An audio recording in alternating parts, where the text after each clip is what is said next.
Ce matin-là, j'ai compris qu'une porte fermée peut contenir toute une vie de mensonges. Je m'appelle Oriane de Vigny, j'ai 70 ans.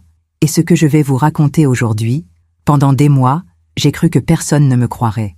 Vous savez, on dit souvent que les maisons bourgeoises de Paris gardent leurs secrets derrière des façades immaculées. La mienne, avenue Foch, ne faisait pas exception. 4 étages, des moulures d'époque, un escalier en marbre qui résonnait sous les pas élégants de 3 générations.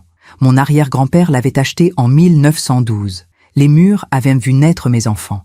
Ils avaient vu partir mon mari, emporté par un cancer foudroyant il y a 8 ans. Mais ils n'avaient jamais vu ce qui allait se passer un mardi de novembre. Charles venait déjeuner tous les mardis. Mon fils unique. 42 ans, célibataire, directeur financier dans une grande banque. Toujours impeccable dans ses costumes sombres, toujours ponctuel, toujours, légèrement distant. Mais c'était Charles. Depuis petit, il était comme ça, réservé, méthodique. Ce mardi-là, il est arrivé vers midi. J'avais préparé son plat préféré, un bœuf bourguignon que je laissais mijoter depuis l'aube. L'odeur emplissait la cuisine. J'avais mis la table avec la porcelaine de Limoges, celle que ma belle-mère m'avait offerte pour mon mariage. « Maman, il faut qu'on parle », a-t-il dit en retirant son manteau. Sa voix avait quelque chose d'étrange, quelque chose de trop calme. « Bien sûr, mon chéri, assieds-toi, le déjeuner est presque prêt. » Mais il n'a pas bougé. Il est resté debout dans l'entrée, sa serviette en cuir à la main. Ses yeux parcouraient le salon comme s'il évaluait quelque chose. Comme si notre maison, sa maison d'enfance, était devenue un bien immobilier qu'il inspectait. « Cette maison est trop grande pour toi maintenant. » J'ai souri. Ce n'était pas la première fois qu'il abordait ce sujet. « Charles, nous en avons déjà parlé. Je vais très bien ici. C'est ma maison. C'est notre maison. » Il a posé sa serviette, lentement. « Justement, notre maison. Papa te l'a laissé en viager, maman. Tu te rappelles ? » Mon cœur s'est serré. Oui, je me rappelais. Mon mari, dans ces derniers jours, avait voulu que la maison reste dans la famille tout en me protégeant financièrement. Un viager occupé. Je pouvais y vivre jusqu'à ma mort. Et ensuite, elle reviendrait à Charles. Je sais, mon chéri, mais je ne comprends pas où tu veux en venir. J'ai rencontré quelqu'un. Ces mots auraient dû me remplir de joie. Mon fils, si seul depuis toujours, avait enfin trouvé quelqu'un. Mais quelque chose dans son ton, quelque chose dans la manière dont il a prononcé ces mots, m'a glacé. C'est merveilleux, Charles. Quand est-ce que je pourrai la rencontrer ? Bientôt, mais elle veut qu'on s'installe. Ensemble. Ici. Le silence qui a suivi était épais, lourd. J'entendais le tic-tac de l'horloge comptoise dans le couloir, celle qui appartenait à mon grand-père. Ici ? Mais, Charles, c'est ma maison. Légalement, maman, c'est aussi la mienne. Le viager me donne des droits. Et franchement, il a fait un geste vague vers le salon. Tu n'utilises que 2 pièces. Le reste est vide depuis des années. Mes jambes tremblaient. Je me suis appuyée contre le chambranle de la porte. Tu veux que je déménage ? Non. Il s'est avancé vers moi. Son visage était celui d'un étranger. Je veux qu'on cohabite, comme une famille moderne. Tu aurais ta chambre au 3e étage. Nous prendrions le 2e. C'est logique. Logique. Ce mot-là, je l'ai entendu comme un coup de couteau. Charles, écoute, on en reparlera après le déjeuner. J'ai apporté des papiers que j'aimerais que tu signes. Rien de contraignant, juste pour clarifier la situation. Des papiers. Il a sorti une chemise de sa serviette, des documents officiels. Je ne comprenais pas tous les termes juridiques, mais je voyais bien le titre en haut de la première page. Accord d'occupation et partage des espaces communs. Je ne peux pas signer ça maintenant, Charles. J'ai besoin de temps, de réfléchir, peut-être consulter quelqu'un. Son visage s'est durci. Quelqu'un ? Qui ? Un avocat ? Maman, tu n'as pas besoin d'avocat. Je suis ton fils. Je veux juste qu'on organise les choses correctement. Pour nous deux. Mais dans ses yeux, je ne voyais plus nous deux. Je ne voyais plus rien de ce que j'avais connu. Charles, s'il te plaît, mangeons d'abord. On parlera de tout ça calmement après. Il a regardé sa montre. D'accord, mais j'ai besoin de descendre quelque chose de la cave. Des cartons que papa y avait entreposés. Tu as toujours la clé de la despensa ? La despensa. C'était comme ça qu'on appelait cette petite pièce en sous-sol, un mot que mon mari avait rapporté d'un voyage en Espagne et qui était resté. Une ancienne cave à vin transformée en débarras. Fraîche, sombre, avec une seule ampoule au plafond et une porte en chêne massif. Oui, elle est dans le tiroir de la cuisine. Je suis allé la chercher. Mes mains tremblaient en ouvrant le tiroir. Une vieille clé en fer, lourde, presque médiévale. Tiens, merci maman. Tu peux m'aider? Il y a des cartons assez lourds. J'ai hésité. Mais c'était Charles, mon fils, mon enfant. Nous sommes descendus ensemble. Les marches en pierre étaient raides, glissantes. L'air sentait l'humidité et le renfermait. Charles a ouvert la porte de la despensa. L'ampoule clignotait faiblement. Entre. Les cartons sont au fond. Je suis entré. Et puis, la porte s'est refermée derrière moi. Le bruit du verrou qu'on tire. Le métal contre le bois. Charles? Pas de réponse. Charles, qu'est-ce que tu fais? Ouvre cette porte. J'ai entendu ses pas sur les marches. Lents, mesurés. Comme s'il montait un escalier ordinaire un jour ordinaire. Charles? Ma voix résonnait contre les murs en pierre, froide, seule. Et puis, plus rien. Le silence. Un silence de cave, un silence de tombeau. Parfois, on fait confiance à ceux qui ne devraient jamais avoir notre clé. Et vous, avez-vous déjà été trahi par quelqu'un que vous aimiez plus que tout? Racontez-moi votre histoire dans les commentaires. J'aimerais vous lire. Dans le noir complet, on perd la notion du temps. On perd aussi, parfois, la notion de soi-même. Les premières minutes, j'ai cru à une erreur, un malentendu absurde. Charles allait redescendre, ouvrir la porte en riant nerveusement. « Pardon, maman, la porte s'est coincée, je ne savais pas que tu étais encore à l'intérieur. » Mais les minutes sont devenues 1 heure, puis 2. J'ai crié jusqu'à en perdre la voix. J'ai tambouriné contre le bois épais jusqu'à ce que mes poings me fassent mal. Personne ne pouvait m'entendre. La despensa se trouvait au fond du sous-sol, derrière la chaufferie, isolée par des murs en pierre de 50 cm d'épaisseur. Mon mari disait toujours en plaisantant que c'était le meilleur abri anti-atomique de Paris. Aujourd'hui, c'était ma prison. L'ampoule a fini par s'éteindre. Ou peut-être l'ai-je éteinte moi-même en essayant de trouver un interrupteur dans le noir. Je ne sais plus. Dans l'obscurité totale, j'ai commencé à me souvenir. Charles était né un mardi, 23 mars 1983, 9 heures du matin. Mon mari tenait ma main dans la salle d'accouchement de la clinique Sainte-Isabelle. Quand ils ont posé ce petit être sur ma poitrine, j'ai pleuré. Pas de joie, pas exactement. De soulagement. Après 3 fausses couches, j'avais enfin mon enfant. Il sera notre miracle, avait dit mon mari en embrassant mon front. Charles était un bébé calme, trop calme même. Les autres mères se plaignaient des pleurs nocturnes, des coliques. Le mien dormait 8 heures d'affilée dès ses 3 mois. Il ne réclamait rien, il observait. « C'est un ange », disèrent les gens. Mais parfois, quand je le prenais dans mes bras, j'avais l'impression qu'il me regardait, sans me voir vraiment, comme si j'étais un meuble nécessaire, mais interchangeable. J'ai chassé cette pensée. Quelle mère penserait une chose pareille? À l'école primaire, Charles excellait. Des notes parfaites, une écriture impeccable, jamais une punition. Ses professeurs le décrivaient comme un élève modèle, peut-être un peu solitaire. Il n'avait pas d'amis, pas vraiment. Il préfère ses livres, expliquai-je aux autres parents lors des goûters d'anniversaire où Charles restait dans un coin, feuilletant une encyclopédie. Mon mari n'était jamais inquiet. C'est un intellectuel. Les grands esprits sont souvent seuls. Mais moi, je voyais autre chose. Je voyais un enfant qui ne riait jamais vraiment, qui ne pleurait jamais non plus. Même quand il tombait de vélo et s'écorchait le genou, il se relevait sans un mot, sans une larme, et rangeait le vélo dans le garage comme si rien ne s'était passé. « Tu n'as pas mal, mon chéri ?»« Non, maman, ce n'est rien, ce n'est rien. » Cette phrase, je l'ai entendue des centaines de fois. À 16 ans, Charles a demandé à déménager sa chambre au 3e étage, la plus éloignée de la nôtre. « Je veux plus d'indépendance pour étudier », avait-il expliqué. Mon mari avait trouvé ça normal. Il grandit, c'est sain. Mais cette chambre au 3e étage, je n'y suis presque jamais monté après ça. Charles fermait toujours sa porte à clé, même quand il n'y était pas. « Pourquoi tu fermes ta chambre, Charles ?»« Par habitude, maman.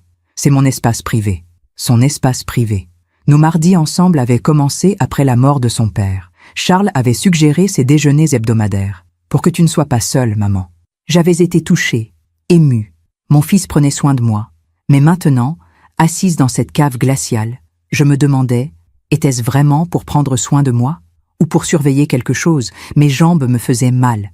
Je me suis assise contre le mur en pierre. Le froid traversait ma robe. J'avais soif, une soif terrible. Il devait être, quoi? 15 heures? 16 heures? Combien de temps pouvait-on survivre sans eau? J'avais lu quelque part que c'était 3 jours. Peut-être 4. Il va revenir, ai-je murmuré dans le noir. Il va forcément revenir. c'est mon fils, c'est Charles. Mais ma voix sonnait faux, même à mes propres oreilles, parce qu'au fond de moi, dans un endroit que je n'osais pas regarder, je savais. Je savais que Charles n'avait pas fermé cette porte par accident. Je savais que quand il avait sorti ses papiers de sa serviette, il avait déjà pris sa décision. Je savais que les cartons au fond de la despensa n'existaient pas. Il n'y avait rien au fond de cette pièce. Rien que de la poussière, quelques vieilles bouteilles vides, et moi. J'ai dû m'endormir, ou perdre conscience. Quand j'ai rouvert les yeux, il faisait toujours aussi noir. Peut-être était-ce la nuit maintenant, peut-être le jour suivant. J'entendais un bruit, faible, lointain, des voix. Mon cœur a bondi. « Au secours !» ai-je crié avec ce qui me restait de voix. « Je suis ici, en bas !» Mais les voix se sont éloignées. Plus tard, combien de temps? Impossible à dire, j'ai entendu la porte d'entrée claquer. Puis le silence. Charles était-il encore dans la maison? Où était-il parti? M'avait-il laissé ici pour combien de temps? Les larmes sont venues, chaudes sur mes joues glacées. J'ai pensé à mon mari, à ses derniers jours à l'hôpital, à la manière dont il tenait ma main, même quand la morphine l'emportait loin de moi. « Promets-moi de prendre soin de toi », avait-il murmuré. « Je te le promets. » Et surveille Charles, il n'est pas comme les autres, mais c'est notre fils. Il a besoin... Il n'avait jamais fini sa phrase. La morphine l'avait emporté. Et moi, idiote que j'étais, je n'avais jamais demandé ce qu'il voulait dire. Il n'est pas comme les autres. Dans cette cave, dans ce noir absolu, j'ai enfin compris. Mon mari le savait. Il avait toujours su. Et il avait essayé de me prévenir. Pendant que je raconte tout cela, je me demande d'où vous m'écoutez. Écrivez le nom de votre ville en commentaire. Le deuxième jour, du moins je crois que c'était le deuxième jour, j'ai commencé à avoir des hallucinations. Ou peut-être n'était-ce pas des hallucinations. Peut-être était-ce simplement la vérité qui remontait enfin à la surface, libérée par la soif, par la peur, par ce noir absolu qui vous force à regarder en face ce que vous avez passé toute une vie à ignorer. Je voyais des images, des moments, des détails que j'avais écartés, minimisés, enterrés sous des couches et des couches de déni maternel. Charles avait 11 ans quand notre voisine, Madame Beaumont, a sonné à notre porte un samedi après-midi. Elle tenait son chat dans les bras. Pompon, un persan blanc qu'elle adorait plus que tout au monde. « Oriane, je suis désolée de vous déranger, mais... » Elle hésitait, mal à l'aise. Pompon a été blessé. Le vétérinaire dit que quelqu'un lui a fait du mal. Volontairement. Mon sang s'était glacé. Volontairement? Mais qui? Je ne sais pas. Mais c'est arrivé dans votre jardin. J'ai retrouvé Pompon près de votre serre. Il avait une patte cassée. Le vétérinaire dit que ce n'est pas une chute. C'est...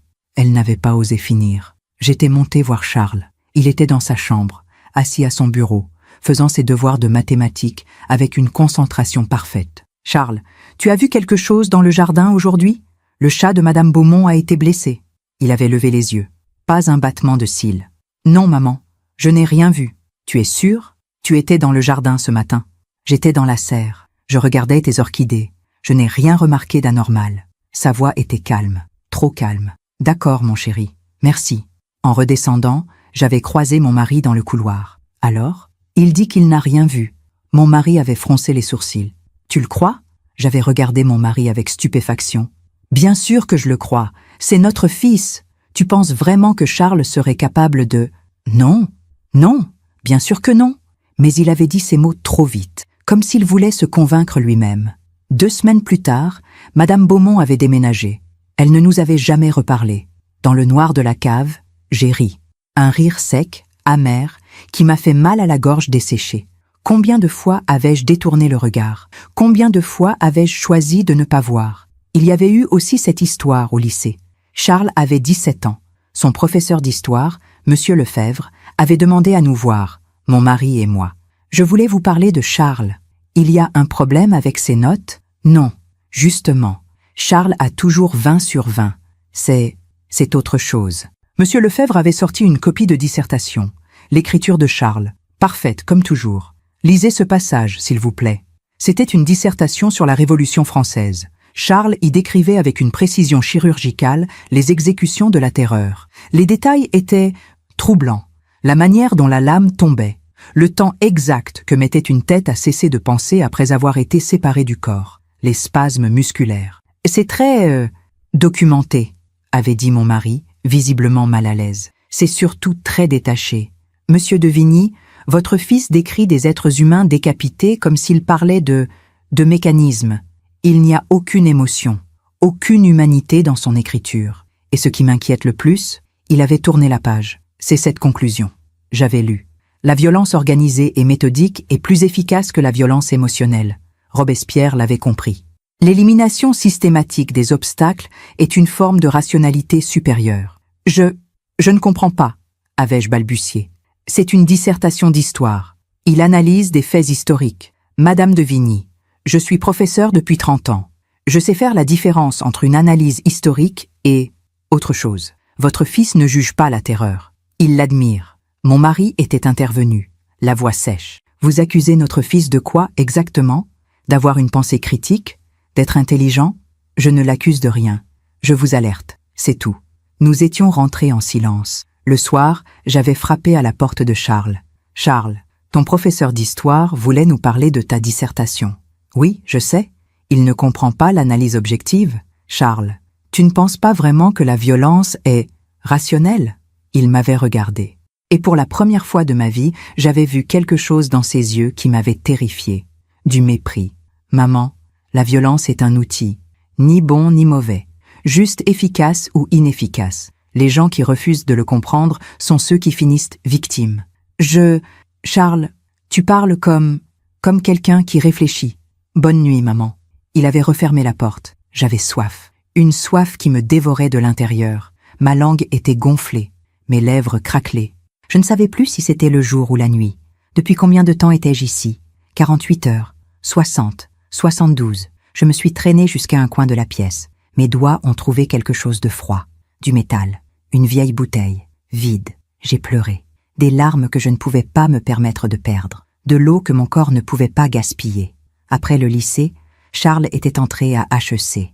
Mon mari était si fier. Notre fils fera de grandes choses. Charles avait obtenu son diplôme avec les félicitations du jury. Il avait été recruté immédiatement par la Société Générale, ensuite Crédit Suisse, puis BNP Paribas. Il grimpait les échelons avec une facilité déconcertante. « Comment tu fais, Charles ?» lui avais-je demandé un mardi, lors d'un de nos déjeuners. « Je fais quoi pour réussir comme ça ?» Il avait souri, un sourire qui ne montait pas jusqu'à ses yeux. « Je comprends ce que les gens veulent, et je le leur donne. Ou je leur fais croire que je le leur donne. C'est la même chose, au fond. Tu es heureux dans ton travail? Heureux? Il avait répété le mot comme s'il était étranger. Je suis efficace, c'est suffisant. Efficace, rationnel, systématique. Des mots que Charles utilisait tout le temps. Des mots qui ne laissaient aucune place à l'amour. Il y avait eu cette femme, Sandrine. Charles l'avait rencontrée lors d'un séminaire à Londres. Il me l'avait présentée un dimanche. Elle était adorable, douce, souriante, attentionnée. « Maman, je crois que c'est sérieux, » avait-il dit. J'avais pleuré de joie. Enfin mon fils allait connaître l'amour. Enfin il allait s'ouvrir à quelqu'un. Ils étaient restés ensemble 6 mois. Et puis un jour, Charles était venu déjeuner seul. Sandrine et moi, c'est terminé. « Oh, Charles, je suis désolée. Que s'est-il passé ?» Elle voulait des choses impossibles. Quelle chose? De l'émotion, de la spontanéité. Et il avait dit ces mots avec dédain.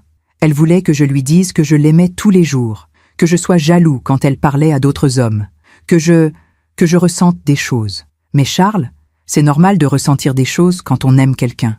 Il m'avait regardé. Pourquoi? Ce simple mot, pourquoi, dit avec une curiosité sincère, comme s'il me demandait pourquoi le ciel était bleu. Parce que c'est l'amour, Charles. L'amour, c'est ressentir. Je ne ressens pas comme vous, maman. Je n'ai jamais ressenti comme vous. Et franchement, il avait coupé un morceau de fromage avec précision. Je ne comprends pas pourquoi les gens accordent autant d'importance à quelque chose d'aussi irrationnel. J'aurais dû comprendre, j'aurais dû voir. Mais j'étais sa mère, et une mère voit toujours ce qu'elle veut voir. Quelque part, au-dessus de moi, j'ai entendu des bruits, des pas, la porte d'entrée qui s'ouvrait, qui se refermait. Charles était de retour. J'ai voulu crier, mais ma gorge ne produisait plus qu'un râle pathétique. J'ai entendu sa voix. Il parlait à quelqu'un. Oui, elle est partie rendre visite à une amie en Bretagne. Non, je ne sais pas exactement quand elle rentrera. Vous savez comment sont les vieilles dames. Elles perdent la notion du temps. Il mentait.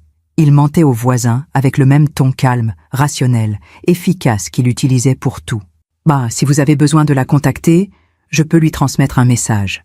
Je viens vérifier la maison tous les jours. Vérifier la maison. Pas vérifier sa mère enfermée dans une cave sans eau. Vérifier la maison. Comme on vérifie un investissement. Les voix se sont éloignées. La porte s'est refermée. Le silence est revenu. Et avec lui, une clarté terrible. Charles n'allait pas me libérer. Charles attendait. Attendait que la nature suive son cours. Attendait que le problème se résolve tout seul. De manière rationnelle, efficace, systématique. Mes doigts ont trouvé quelque chose dans ma poche. La clé. La vieille clé en fer de la despensa. Je l'avais gardée, mais elle ne servait à rien. Elle ouvrait de l'extérieur, pas de l'intérieur. J'ai serré cette clé dans ma main jusqu'à ce que le métal s'enfonce dans ma paume. Et j'ai prié. Prié pour que quelqu'un, quelque part, remarque que je n'étais pas partie en Bretagne. Prié pour qu'il reste, dans ce monde rationnel et froid, un peu de cette humanité que mon fils n'avait jamais connue. Je ne sais plus à quel moment j'ai cessé d'être Oriane de Vigny pour devenir simplement un corps qui souffre. La soif n'est pas comme la faim. La faim, on peut l'ignorer pendant des jours. Elle gronde, elle tire, mais elle reste en arrière-plan. La soif, elle, occupe tout l'espace. Elle devient vous. Chaque pensée, chaque battement de cœur, chaque respiration qui assèche un peu plus votre bouche. Ma langue était devenue du cuir. Mes lèvres saignaient. Quand j'essayais d'avaler, c'était comme du verre pilé dans ma gorge. Le 3e jour, j'étais presque sûre maintenant que c'était le 3e jour, j'ai commencé à entendre des voix. Pas des voix réelles, pas les voix des voisins ou de Charles, les voix de ma vie, les voix des morts. La première voix était celle de ma mère. Elle était morte quand j'avais 23 ans, juste avant mon mariage. Un accident de voiture sur l'autoroute A6. Brutal, instantané. Je n'avais même pas eu le temps de lui dire au revoir. « Oriane, ma chérie, tu fais toujours ça. » Sa voix était douce, inquiète, comme elle l'avait toujours été. « Faire quoi, maman? Tu fermes les yeux sur ce qui te fait peur. Tu as toujours fait ça, même enfant. Tu te souviens de ce chien dans la rue? Celui qui aboyait après toi tous les matins? » Je me souvenais. Un berger allemand appartenant à un voisin.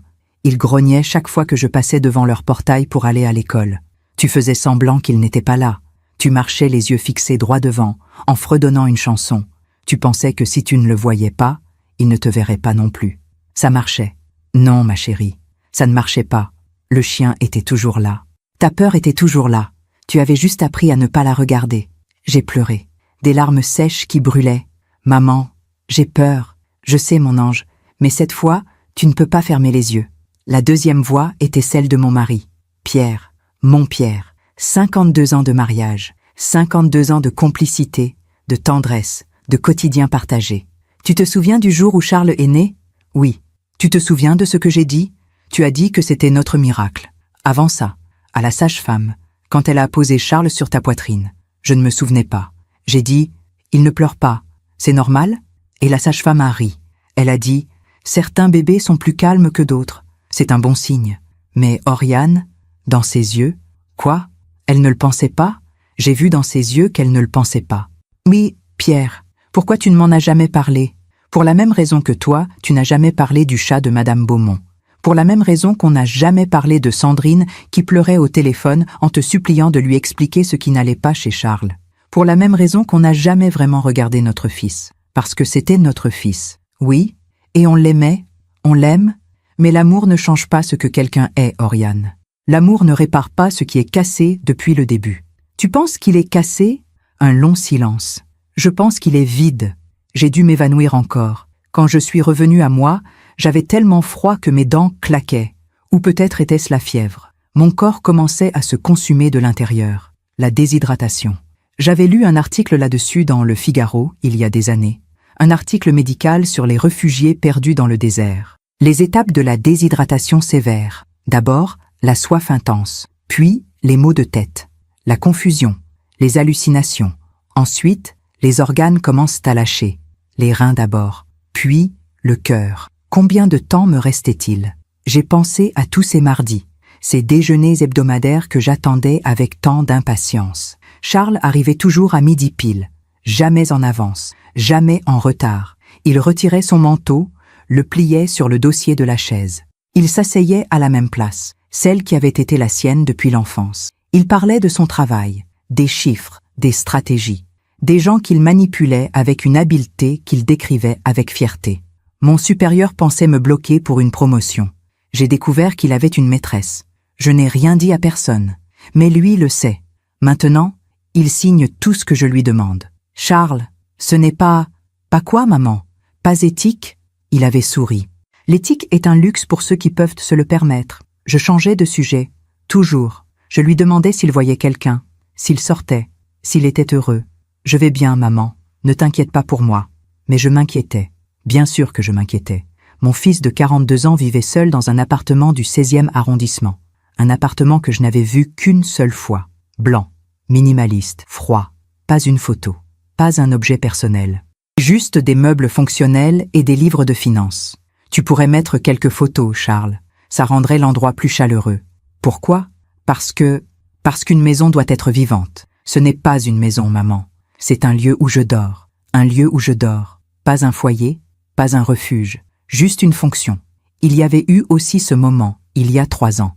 Un mardi comme les autres. Charles m'avait parlé d'une collègue, Amélie. Elle organisait un pot de départ à la retraite pour un directeur. Elle a demandé à tout le monde de contribuer. 20 € par personne. Tu as donné? Non? Pourquoi? Parce que je ne connaissais pas ce directeur. Il n'a jamais rien fait pour moi. Pourquoi je paierais pour célébrer quelqu'un qui m'est indifférent? Charles, c'est une question de politesse. De vivre ensemble. Vivre ensemble? Il avait posé sa fourchette. Maman, vivre ensemble est un mensonge que les gens se racontent pour ne pas voir la vérité. Quelle vérité? Que chacun est seul, que les relations sont des transactions. Je te donne quelque chose, tu me donnes quelque chose. Si l'échange n'est pas équitable, il n'y a aucune raison de le maintenir. Mais l'amour est la plus grande transaction de toutes. Les gens aiment parce qu'ils reçoivent quelque chose en retour. De la sécurité, du statut, de la validation. Personne n'aime gratuitement. Moi, je t'aime gratuitement. Il m'avait regardé, longtemps, avec cette expression que je ne savais jamais interpréter. Non, maman, toi, tu m'aimes parce que je suis ton fils, parce que ton identité de mère dépend de mon existence. Si j'avais été adoptée par quelqu'un d'autre à la naissance, tu ne penserais même pas à moi aujourd'hui. Ces mots m'avaient brisé le cœur. Charles, comment peux-tu penser une chose pareille? Parce que c'est logique. Logique. Toujours cette logique glaciale. Dans la cave, mes mains tremblaient. J'essayais de me lever, mais mes jambes ne me portaient plus. Je suis retombée contre le mur. Quelque chose de chaud coulait sur mon menton. Du sang. Je m'étais mordu la lèvre sans m'en rendre compte. J'ai léché le sang, désespérément, cherchant une goutte d'humidité. N'importe quoi pour apaiser cette soif qui me dévorait. Il y avait eu des signes, tellement de signes. Cette fois où Charles avait 14 ans. Nous étions en vacances en Normandie. Une petite maison que nous louions chaque été à Deauville. Un soir, mon mari était rentré de la plage plus tôt que prévu. Il était pâle. Qu'est-ce qui se passe? Je viens de voir Charles sur la digue. Et alors, il observait une mouette. Elle s'était blessée. Une aile cassée, je crois. Elle ne pouvait plus voler. Mon Dieu, le pauvre animal. Oriane. Il la regardait agoniser. Pendant 15 minutes, sans bouger. Juste en l'observant. Peut-être qu'il ne savait pas quoi faire. Non, mon mari avait secoué la tête. Il savait exactement ce qu'il faisait. Il étudiait sa souffrance, comme on étudie une expérience scientifique. Tu exagères. J'aimerais. Ce soir-là, nous avions eu notre première vraie dispute sur Charles. Il faut qu'on l'emmène voir quelqu'un. Un psychologue. Un psychologue? Pierre, tu es fou? Notre fils est brillant. Il a d'excellentes notes. Justement. Il a d'excellentes notes parce qu'il sait ce qu'on attend de lui. Il joue le rôle parfaitement. Mais derrière, il n'y a rien. Comment peux-tu dire ça de ton propre fils? Parce que je le vois, Oriane. Je vois ce que tu refuses de voir. Nous n'avions jamais emmené Charles voir un psychologue. Mon mari n'en avait plus jamais reparlé. Mais parfois, je le surprenais à observer Charles, avec une tristesse immense dans les yeux. La tristesse d'un père qui sait qu'il a perdu son fils avant même de le connaître vraiment. J'ai entendu des bruits à l'étage, des pas. Charles était de retour. J'ai voulu crier, mais ma voix était partie. Je ne produisais plus qu'un gémissement pathétique. Il marchait dans la cuisine. J'entendais l'eau couler. L'eau. Mon Dieu, l'eau. Il se servait un verre d'eau, au-dessus de ma tête. Pendant que je mourais de soif dans sa cave, les larmes sont venues. Des larmes sans eau. Juste la douleur dans ma gorge, dans ma poitrine. Charles, ai-je murmuré dans le noir. Pourquoi? Mais je connaissais la réponse, parce que j'étais devenu un obstacle, parce que cette femme qu'il avait rencontrée voulait la maison, parce que j'avais refusé de signer ses papiers, parce que dans son monde rationnel, efficace, systématique, il n'y avait pas de place pour une vieille mère qui s'accrochait à sa maison, à ses souvenirs, à sa vie. J'étais un problème. Et Charles résolvait les problèmes, de la manière la plus efficace possible. Je me demande encore si j'aurais dû voir les signes plus tôt. Et vous, avez-vous déjà ignoré quelque chose d'important chez quelqu'un que vous aimiez, parce que la vérité était trop difficile à accepter? Qu'auriez-vous fait à ma place? Il existe un moment, dans la déshydratation sévère, où le corps cesse de lutter, où il accepte. C'est un moment étrange, presque paisible. La douleur devient distante, comme si elle appartenait à quelqu'un d'autre. J'étais étendu sur le sol en pierre, et je ne sentais plus le froid. C'était mauvais signe, je le savais. Quand on cesse de sentir le froid, c'est que le corps abandonne. Mais dans cet abandon, il y avait une clarté nouvelle, comme si mon cerveau, sachant qu'il lui restait peu de temps, décidait de me montrer tout ce que j'avais refusé de voir pendant 70 ans. La 3e nuit, ou peut-être était-ce déjà la 4e, je ne savais plus, j'ai revu la nuit où tout avait vraiment basculé. C'était il y a 8 ans, 2 mois avant la mort de mon mari. Pierre était à l'hôpital. Le cancer du pancréas l'avait rongé en 4 mois. Les médecins disaient qu'il lui restait quelques semaines, peut-être quelques jours. Charles venait le voir tous les soirs, 20 heures précises. Il restait 15 minutes, jamais plus, jamais moins. « Tu ne veux pas rester un peu plus longtemps avec ton père ?» lui avais-je demandé un soir. « J'ai du travail qui m'attend, maman. » Papa comprend. Papa comprenait. Mais ce soir-là précis, quelque chose s'était passé. J'étais sorti chercher un café à la machine du couloir. Quand je suis revenu, j'ai entendu des voix dans la chambre. Mon mari parlait. Sa voix était faible, mais déterminée. Je me suis arrêté derrière la porte. Je ne voulais pas interrompre. « Charles, il faut que je te dise quelque chose. »« Oui, papa. J'ai changé mon testament. » Un silence. « Comment ça, changer ?»« La maison. Je l'ai mise en viager occupée pour ta mère. Elle pourra y vivre jusqu'à sa mort. »« Je sais, papa. Tu me l'as déjà dit. Ce que je ne t'ai pas dit, c'est que j'ai ajouté une clause. Si ta mère décède de mort non naturelle dans les 10 ans qui suivent mon décès, la maison ne te revient pas. Elle ira à une fondation. » Mon sang s'était glacé. Pourquoi mon mari mettait-il une clause pareille? « Papa, qu'est-ce que tu insinues ?» La voix de Charles était parfaitement calme. Trop calme. « Je n'insinue rien. Je protège ta mère. » La protéger de qui? De toi. Le silence qui a suivi était assourdissant. « Tu penses que je ferais du mal à maman? Non. Je pense que tu ferais ce qui te semble rationnel. Et je veux m'assurer que ta mère reste en vie dans ton équation rationnelle. Papa, tu es sous morphine. Tu dis des choses absurdes. Charles. » Mon mari toussait. « Je t'ai observé toute ta vie. Je sais ce que tu es. Je ne te juge pas, mais je ne laisserai pas ta mère devenir un problème à résoudre. Je ne sais pas de quoi tu parles. Si, tu sais, tu as toujours su, depuis tout petit, tu es différent. Il n'y a personne derrière tes yeux, Charles. » Il n'y a jamais eu personne. J'avais dû faire du bruit, parce que la conversation s'était arrêtée net. J'étais entré, le café tremblant dans ma main. « Pierre, tu as besoin de quelque chose ?» Mon mari m'avait regardé avec une tendresse infinie. « Non, ma chérie, tout va bien. » Charles partait, justement. Charles s'était levé. Il avait embrassé mon front, comme toujours, le geste parfait du fils parfait. « À demain, maman. » Mais en sortant, il s'était retourné vers son père. Et dans ses yeux, j'avais vu quelque chose que je n'avais jamais vu auparavant. De la haine, froide, pure, calculée. Mon mari était mort 6 semaines plus tard. Je n'avais jamais reparlé de cette conversation. Je m'étais convaincu que j'avais mal entendu, que la morphine faisait délirer Pierre, qu'il était injuste avec Charles. Mais maintenant, étendu sur ce sol glacial, je comprenais. Mon mari avait essayé de me protéger. Et pendant 8 ans, cette clause avait fonctionné. Pendant 8 ans, Charles n'avait pas osé, parce que si je mourais de mort non naturelle, il perdait tout. Mais maintenant, 8 ans avaient repassé. La clause n'était plus valide. Et Charles pouvait agir, rationnellement, efficacement, systématiquement. J'ai essayé de me lever, de ramper jusqu'à la porte, mais mon corps ne répondait plus. Mes bras tremblaient, mes jambes étaient du plomb. « Pierre, ai-je murmuré dans le noir, tu avais raison, tu as toujours eu raison. » Il y avait eu un autre moment, quelques mois après la mort de mon mari. Charles était venu déjeuner. C'était notre 2e ou 3e mardi ensemble. J'avais fait un gratin dauphinois. le préféré de Pierre. En servant Charles, j'avais éclaté en sanglots. Pardon, c'est juste que ton père adorait ce plat. Charles avait attendu que je finisse de pleurer.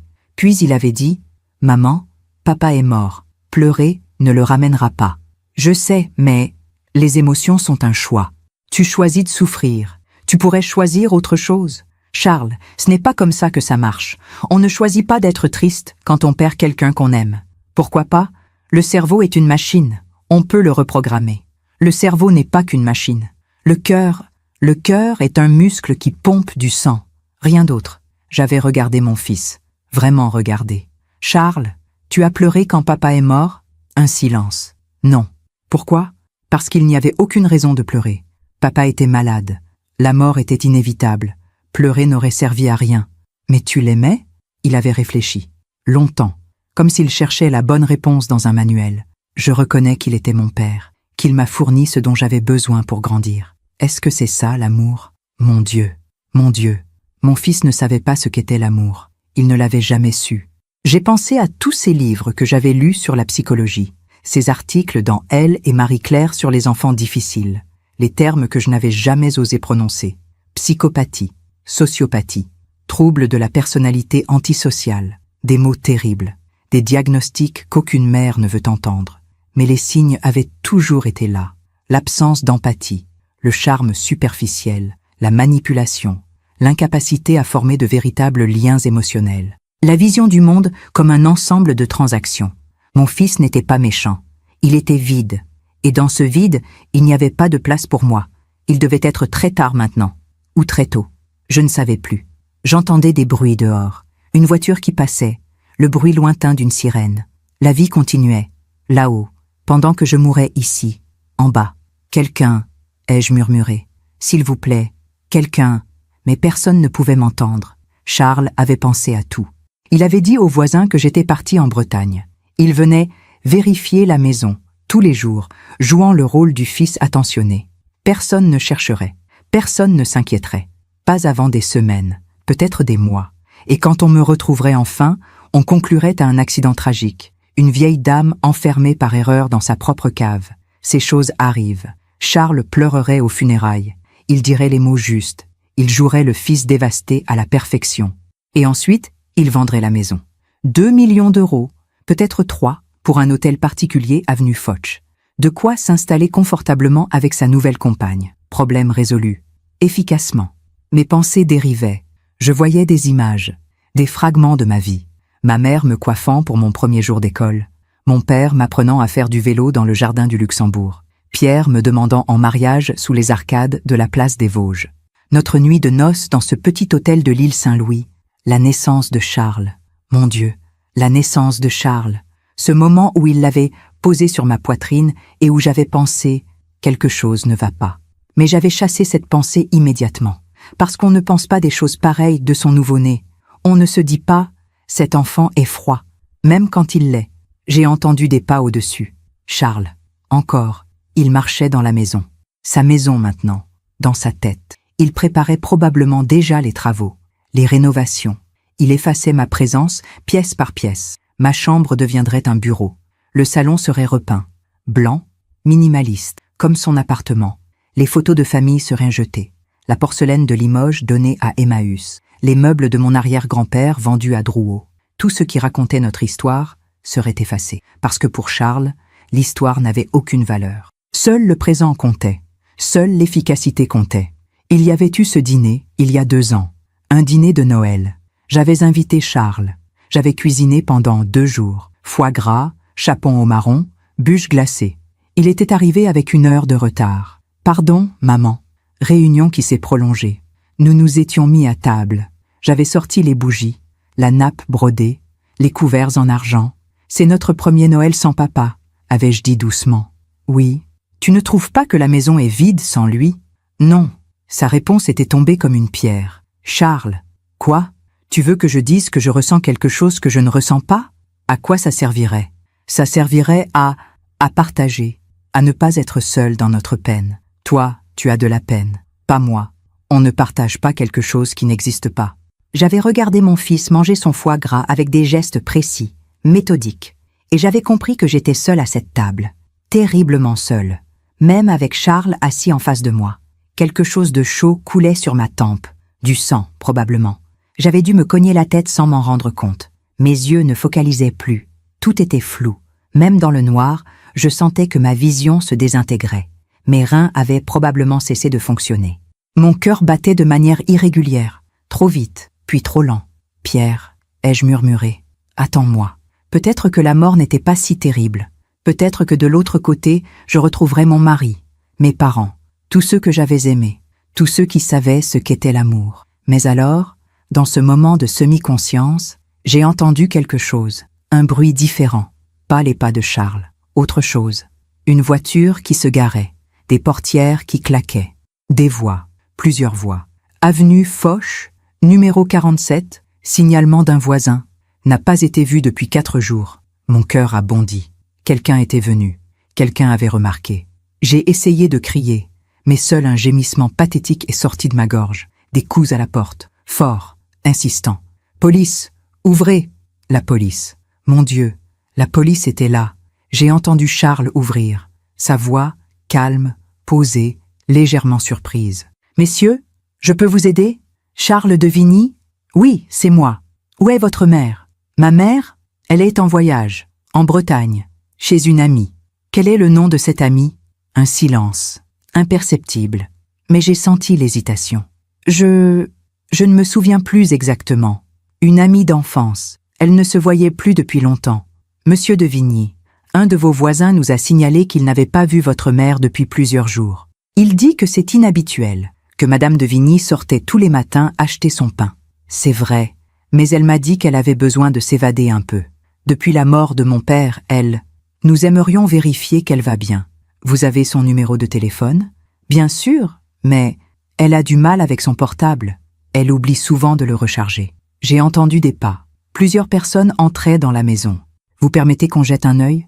Je ne comprends pas. Vous avez un mandat ? Nous n'en avons pas besoin si vous nous autorisez l'accès. Vous refusez ? Un autre silence. Charles calculait, pesait les options, mesurait les risques. Non, bien sûr que non. Allez-y, mais vous perdez votre temps. Ma mère n'est pas ici. Des pas dans l'escalier, dans les chambres, dans le salon. Il y a une cave ? Mon cœur a explosé. Oui, mais il n'y a rien en bas, juste des cartons. Ma mère n'y descend jamais. On peut vérifier quand même ? J'ai entendu les pas descendre l'escalier en pierre, se rapprocher.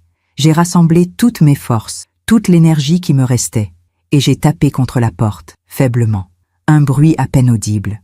Mais ils l'ont entendu. Vous avez entendu ça ? Il y a une porte ici. Elle est fermée à clé. C'est juste la despensa. Un vieux débarras. Personne n'y va jamais. Ouvrez-la. Je n'ai pas la clé sur moi. Enfoncez-la. Le bruit du bois qui cède. C'est un son que je n'oublierai jamais. Le craquement sec de la porte en chaîne sous les coups d'épaule d'un policier. 1 fois, 2 fois, 3 fois. Et puis la lumière. Une lumière aveuglante après 3 jours de noir absolu. J'ai fermé les yeux, incapable de supporter cette agression soudaine. Bon Dieu, il y a quelqu'un. Des mains sur mes épaules. Douces, urgentes. Madame ? Madame, vous m'entendez ? J'ai essayé de parler, mais ma gorge ne produisait qu'un râle. Appelez le SAMU. Tout de suite. Des bruits de pas précipités. Des voix qui se chevauchaient. Madame de Vigny ? C'est vous ? J'ai hoché la tête, faiblement. Mon Dieu, depuis combien de temps êtes-vous ici ? J'ai levé 3 doigts. Mes mains tremblaient tellement que je n'étais pas sûre qu'ils comprennent. 3 jours ? 3 jours enfermés ici ? J'ai hoché la tête à nouveau. Un policier s'est retourné vers l'escalier. « Monsieur de Vigny, descendez immédiatement !» Charles est descendu lentement, chaque marche mesurée. Même maintenant, même face à l'évidence, il contrôlait ses mouvements. Quand il est apparu dans l'encadrement de la porte, son visage était un masque parfait de surprise et d'inquiétude. « Maman ? Mais qu'est-ce que tu fais là ?» Si je n'avais pas été à moitié morte, j'aurais ri de l'absurdité de sa performance. « Ah, ne bougez pas !» a dit un policier en le retenant par le bras. « On a des questions à vous poser. »« Je ne comprends pas. Maman, tu m'avais dit que tu partais en Bretagne. Monsieur de Vigny, votre mère a été enfermée dans cette cave pendant 3 jours sans eau. C'est impossible. Il doit y avoir une explication. La porte a dû se bloquer. Maman, tu as dû t'enfermer par accident et... La porte était verrouillée de l'extérieur, a coupé le policier. Sa voix était glaciale. avec un verrou que seule une personne à l'extérieur peut actionner. Charles a cligné des yeux. Une fraction de seconde. C'était la seule fissure dans son masque. Mais qui aurait fait une chose pareille? Un autre policier s'est avancé, plus âgé, des cheveux gris, des yeux qui avaient tout vu. Les ambulanciers arrivent. On reprendra cette conversation au commissariat. Au commissariat? Mais pourquoi? Je suis victime, moi aussi. Quelqu'un s'est introduit dans notre maison et a enfermé ma mère. C'est horrible, il faut enquêter. Oh, nous allons enquêter, monsieur de Vigny. Croyez-moi. Les ambulanciers sont arrivés avec une civière. Un jeune homme et une femme en uniforme bleu. Madame, je suis Sophie. On va prendre soin de vous. Ils ont essayé de me soulever, mais mes jambes ne répondaient plus. Ils ont dû me porter. En passant devant Charles, nos regards se sont croisés. J'ai cherché quelque chose dans ses yeux. Du remords, de la peur, de la honte. Mais il n'y avait rien. Juste du calcul. Il était déjà en train d'élaborer sa prochaine stratégie, sa prochaine défense, son prochain mensonge rationnel et efficace. L'ambulance filait dans les rues de Paris. Les sirènes hurlaient. Sophie me tenait la main pendant que son collègue installait une perfusion. « Ne buvez pas trop vite », disait-il en approchant une compresse humide de mes lèvres. « Votre corps doit se réhabituer doucement. L'eau, même quelques gouttes, c'était le paradis et l'enfer à la fois. Ma gorge brûlait, mais mon corps réclamait. « Madame de Vigny, vous m'entendez ?» J'ai hoché la tête. « Qui vous a enfermé ?» J'ai essayé de parler, de former les mots, mais ma voix était partie. Seul un murmure rauque sortait. « Ne forcez pas, on a le temps. » Mais je devais parler. Je devais leur dire avant que Charles n'élabore une histoire parfaite, irréfutable, avec des témoins et des alibis fabriqués de toutes pièces. J'ai avalé. Ça faisait mal. Mon fils... Sophie s'est penchée plus près. Votre fils a fait ça? J'ai hoché la tête. Les larmes coulaient sur mes joues. Il voulait... la maison. La maison? Il voulait hériter de la maison? J'ai hoché la tête encore. Le collègue de Sophie a noté quelque chose sur une tablette. On transmet ça à la police immédiatement. L'hôpital Cochin. Service des urgences. Les médecins se sont précipités. Termes médicaux lancés rapidement. Déshydratation sévère. Insuffisance rénale aiguë. Hypothermie modérée. Tension à 8,5. On m'a transféré aux soins intensifs. Des tuyaux, des machines, des bips constants. Un médecin s'est penché vers moi. La cinquantaine. Des rides de gentillesse autour des yeux. Madame de Vigny, je suis le docteur Moreau. Vous êtes en sécurité maintenant. On va vous réhydrater lentement. Vos reins sont très abîmés, mais ils devraient récupérer. Vous avez eu de la chance. Quelques heures de plus et... Il n'a pas fini sa phrase. Quelques heures de plus et je serai morte. Exactement comme Charles l'avait calculé. La police est venue me voir quelques heures plus tard. J'étais plus lucide. La perfusion avait fait des miracles. C'était le même policier aux cheveux gris. Il s'est présenté. « Commandant Mercier, brigade criminelle. Je sais que vous êtes fatiguée, Madame de Vigny, mais j'aurais besoin que vous me racontiez exactement ce qui s'est passé. » J'ai parlé. Ma voix était encore faible, cassée, mais les mots sortaient. Je lui ai tout raconté. Le déjeuner du mardi, les papiers que Charles voulait me faire signer, la descente à la cave, la porte qui se referme, les 3 jours dans le noir. Mercier prenait des notes. « Votre fils est venu vérifier la maison pendant ces 3 jours? » Oui, je l'entendais marcher au-dessus de moi. Il savait que vous étiez là. Bien sûr qu'il savait. C'est lui qui m'a enfermé. Il dit que vous lui aviez annoncé partir en Bretagne, qu'il pensait que la maison était vide. C'est un mensonge. Il dit que quelqu'un d'autre a dû s'introduire dans la maison et vous enfermer, que lui-même est une victime. J'ai fermé les yeux, évidemment. Bien sûr que Charles dirait ça. Commandant, mon fils a attendu 8 ans pour faire ça. 8 ans? Pourquoi 8 ans? Et je lui ai parlé du testament, de la clause que mon mari avait ajoutée, de la protection qui expirait après 10 ans mais qui, dans l'esprit de mon mari, valait surtout pour les premières années. Mercier a relevé la tête. Vous avez une copie de ce testament? Chez mon notaire, Maître Dubois, rue de Rivoli. On va le contacter immédiatement. Charles a été interrogé pendant 6 heures au commissariat. J'ai appris plus tard, par Mercier, comment ça s'était passé. Mon fils avait été parfait, calme, coopératif, légèrement choqué mais rationnel. Il avait répété son histoire sans varier d'un mot. Sa mère lui avait annoncé partir en Bretagne. Il venait vérifier la maison quotidiennement parce qu'il était un fils attentionné. Il ne comprenait pas comment elle avait pu se retrouver enfermée. Peut-être un cambrioleur? Quelqu'un qui en voulait à la famille? Vous avez les clés de la maison? Avait demandé Mercier. Oui, papa me les avait données il y a des années. Y compris la clé de la cave? Oui. Où sont ces clés en ce moment? Dans ma poche. On peut les voir? Charles avait sorti son trousseau. Mercier les avait examinées. Il y a une clé qui ressemble à une vieille clé de cave, en fer, assez lourde. C'est exact. C'est la clé de la despensa? Je suppose. Je ne descends jamais dans cette partie de la cave. Mercier avait fait un signe à un autre policier qui avait apporté un sac de preuves. À l'intérieur, la clé que j'avais cherchée dans le tiroir de la cuisine. La clé que j'avais donnée à Charles. Madame de Vigny dit qu'elle vous a donné cette clé juste avant de descendre à la cave avec vous. Ma mère se trompe, ou elle est confuse. Elle a 70 ans. Parfois, elle mélange les souvenirs. Votre mère nous semble parfaitement lucide. Le traumatisme peut créer de faux souvenirs. C'est bien documenté. Charles citait des études, des recherches. Il transformait mon témoignage en symptômes psychiatriques. Monsieur de Vigny, si votre mère était partie en Bretagne, pourquoi n'avez-vous pas essayé de la joindre? Pendant 4 jours, vous n'avez jamais tenté de l'appeler? Une pause, infime. Mais Mercier l'avait remarqué. Je voulais lui laisser de l'espace. Elle avait dit qu'elle avait besoin de temps, seule. 4 jours sans nouvelles de votre mère de 70 ans, et ça ne vous a pas inquiété? Ma mère est une femme autonome, mais suffisamment fragile, selon vous, pour créer de faux souvenirs suite à un traumatisme? Charles avait soutenu le regard de Mercier sans ciller. Je veux un avocat. Maître Dubois est venu me voir à l'hôpital le lendemain. Il avait apporté le testament. Oriane, mon Dieu, quand j'ai appris... Je vais bien, Henri. Enfin, je vais survivre. Il a sorti les documents. Ses mains tremblaient légèrement. Pierre avait raison. Il a toujours eu raison. Vous étiez au courant? Pour la clause? Oui, c'est moi qui l'ai rédigée. Pierre est venu me voir seul. Il m'a fait promettre de ne rien vous dire. Il ne voulait pas vous effrayer. Qu'est-ce qu'il vous a dit exactement? Henri a regardé par la fenêtre. Dehors, Paris continuait de vivre, indifférente. Il m'a dit « Mon fils est dangereux. Je ne peux pas le changer. Je ne peux pas le guérir. Tout ce que je peux faire, c'est protéger Oriane. » Les larmes sont venues, chaudes, libératrices. Il savait. Il a toujours su. Pierre aimait Charles, mais il n'était pas aveugle. Et il vous aimait plus encore. Henri m'a tendu un mouchoir. La clause spécifie bien « mort non naturelle dans les 10 ans ». Mais elle inclut aussi toute tentative documentée de nuire à votre intégrité physique. Si Charles est reconnu coupable, même de séquestration, la maison ira à la Fondation Pierre de Vigny pour la recherche médicale. Pas un centime pour Charles.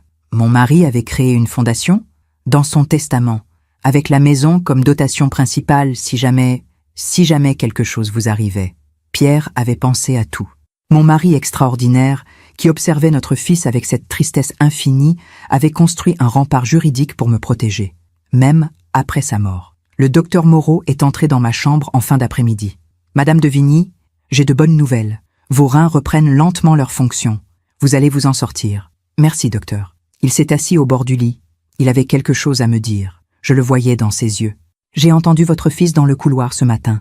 Il parlait à une infirmière. Mon cœur s'est serré. Charles est venu? Oui, il voulait vous voir. Nous avons refusé. La police nous a demandé de ne pas le laisser entrer. Mais quoi?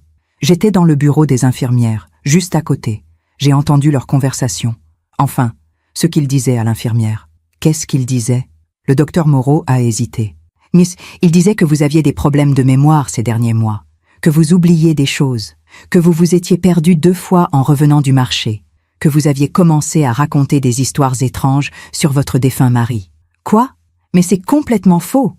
Je sais, votre lucidité est parfaite. Vos tests cognitifs sont excellents pour votre âge. Mais il construisait déjà sa défense. Il plantait des graines de doute. Vous croyez qu'il aurait pu convaincre quelqu'un? Franchement, il était très convaincant, très calme, très rationnel? Oui, exactement. Il parlait de vous comme un médecin parlerait d'un patient, avec détachement clinique. C'est toute sa vie qu'il a été comme ça, docteur. Moreau a hoché la tête lentement. J'ai croisé beaucoup de gens dans ma carrière, des criminels, des malades mentaux, des gens brisés par la vie. Mais votre fils, il est différent. Il n'est pas brisé. Il est juste, vide. Oui, vide. Le soir, seul dans ma chambre d'hôpital, j'ai regardé Paris par la fenêtre, les lumières de la ville, les voitures qui passaient, les gens qui rentrèrent chez eux après une journée de travail ordinaire. J'avais failli mourir dans ma propre maison, tué lentement, méthodiquement, par l'enfant que j'avais porté, nourrie, aimée pendant 42 ans. Comment en était-on arrivé là? Où avais-je failli? Nulle part, avait dit le docteur Moreau quand je lui avais posé la question. Certaines personnes naissent comme ça. Ce n'est la faute de personne. Mais j'étais sa mère. N'aurais-je pas dû voir plus tôt? N'aurais-je pas dû faire quelque chose? Sauf que Pierre avait vu, et même Pierre, avec toute son intelligence et sa lucidité, n'avait pas su quoi faire à part me protéger. Parce que comment protège-t-on quelqu'un de son propre enfant? Comment accepte-t-on qu'on a donné naissance à un étranger? Un infirmier est entré pour vérifier ma perfusion. Vous avez besoin de quelque chose, Madame de Vigny? Non, merci. Il allait partir quand je l'ai rappelé. En fait, si. Pourriez-vous appeler le commandant Mercier? Dites-lui que je veux tout lui raconter. Tout. Depuis le début. Depuis la naissance de Charles. Vous êtes sûr? Vous devriez vous reposer. Je me reposerai quand j'aurai dit la vérité. Toute la vérité. Il a hoché la tête et est sorti. J'ai fermé les yeux. Demain, je parlerai. Je raconterai tous ces moments que j'avais ignorés, minimisés, enfouis. Je témoignerai contre mon propre fils. Non pas par vengeance, mais parce que c'était la seule chose juste à faire, pour toutes les autres mères qui ferment les yeux, pour toutes les victimes futures que Charles pourrait faire, pour Pierre, qui m'avait protégé jusqu'au bout, et pour moi, pour la femme que j'avais failli cesser d'être dans cette cave glaciale. Les semaines qui ont suivi ma sortie de l'hôpital ont été les plus étranges de ma vie. J'étais vivante, mais je ne vivais pas vraiment. J'étais suspendue entre deux mondes, celui d'avant, où j'étais Oriane de Vigny, mère aimante d'un fils brillant, et celui d'après, où j'étais Oriane de Vigny, victime de ce même fils. La police m'avait installée dans un hôtel discret du Marais. Pour ma sécurité, disait-il. Charles était en liberté conditionnelle, avec interdiction de m'approcher. Mais Mercier ne prenait aucun risque. Les gens comme votre fils sont imprévisibles, m'avait-il dit. Tant que le procès n'est pas terminé, vous restez sous protection. Les journaux s'étaient emparés de l'affaire. Séquestré par son propre fils, le drame d'une mère à Paris. Héritier pressé, il enferme sa mère pour récupérer un hôtel particulier. Avenue Foch, derrière la façade bourgeoise, un crime glaçant. Je ne lisais pas les articles, mais mon avocat, Maître Fournier, me tenait informé. L'opinion publique est de votre côté, Oriane.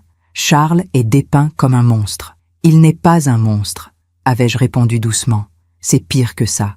Les monstres ont des émotions. Lui n'en a pas. Maître Fournier, Élise de son prénom, était une femme d'une 50aine d'années, aux cheveux courts, poivre et sel, au regard perçant. Elle avait accepté de me défendre pro bono. Votre histoire m'a bouleversée, m'avait-elle confié lors de notre première rencontre. J'ai moi-même un fils. Je n'arrive pas à imaginer... Elle n'avait pas fini sa phrase. Personne ne finissait jamais ses phrases quand il s'agissait de Charles. L'instruction avait été rapide. Charles avait fini par être mis en examen pour séquestration, mise en danger de la vie d'autrui et tentative d'homicide avec préméditation. Tentative d'homicide. Ces mots résonnaient étrangement dans ma tête. Mon fils avait essayé de me tuer. Lentement, méthodiquement, rationnellement. Les preuves s'accumulaient. Les voisins témoignaient. Monsieur Arnaud, du numéro 45, avait vu Charles entrer et sortir de la maison tous les jours pendant ma séquestration. Il avait l'air parfaitement normal, avait-il dit à la police. Il m'a même salué une fois. Il m'a dit que sa mère était en voyage. Madame Chen, du numéro 49, avait trouvé étrange que je parte sans la prévenir. Madame de Vigny me disait toujours quand elle s'absentait. Elle me demandait d'arroser ses orchidées. Cette fois, rien. J'ai trouvé ça bizarre. C'est pour ça que j'ai appelé la police. C'était Madame Chen qui m'avait sauvée. Cette petite dame de 82 ans, mon aînée, qui remarquait les détails que personne d'autre ne voyait. Je lui avais rendu visite une semaine après ma sortie d'hôpital. Elle m'avait servi du thé dans sa cuisine lumineuse. Je savais que quelque chose n'allait pas, m'avait-elle dit de sa voix douce. Votre fils, il n'a jamais eu l'air de vraiment vous voir, même quand il vous regardait. Vous aviez remarqué? Oh oui, depuis des années, la façon dont il parlait de vous. Ma mère ceci, ma mère cela, mais jamais maman. Toujours ma mère, comme on dirait ma voiture ou ma maison. J'avais pleuré dans sa cuisine, et elle avait tenu ma main, cette main fripée mais forte, pendant que je laissais sortir toute la douleur accumulée pendant 70 ans. Le procès avait été fixé pour fin mars, 3 mois après mon enlèvement, 3 mois pendant lesquels j'avais dû apprendre à vivre avec l'idée que mon fils était un criminel. Que l'enfant que j'avais porté 9 mois dans mon ventre avait consciemment décidé de me laisser mourir de soif dans une cave. J'avais vu un psychiatre. Le docteur Laurent, recommandé par Mercier. Vous souffrez de stress post-traumatique, m'avait-il expliqué. C'est normal, vous avez vécu quelque chose d'extrêmement violent. Je ne dors presque plus. Les cauchemars? Non, pas exactement. C'est juste que, chaque fois que je ferme les yeux, je suis de nouveau dans cette cave. Dans le noir, ça va s'atténuer avec le temps. Mais il faut en parler. Il faut verbaliser. Alors j'avais parlé. Pendant des heures, des séances entières où je racontais Charles, son enfance, son adolescence, tous ces moments où j'aurais dû voir. Vous ne pouviez pas savoir, me répétait le docteur Laurent.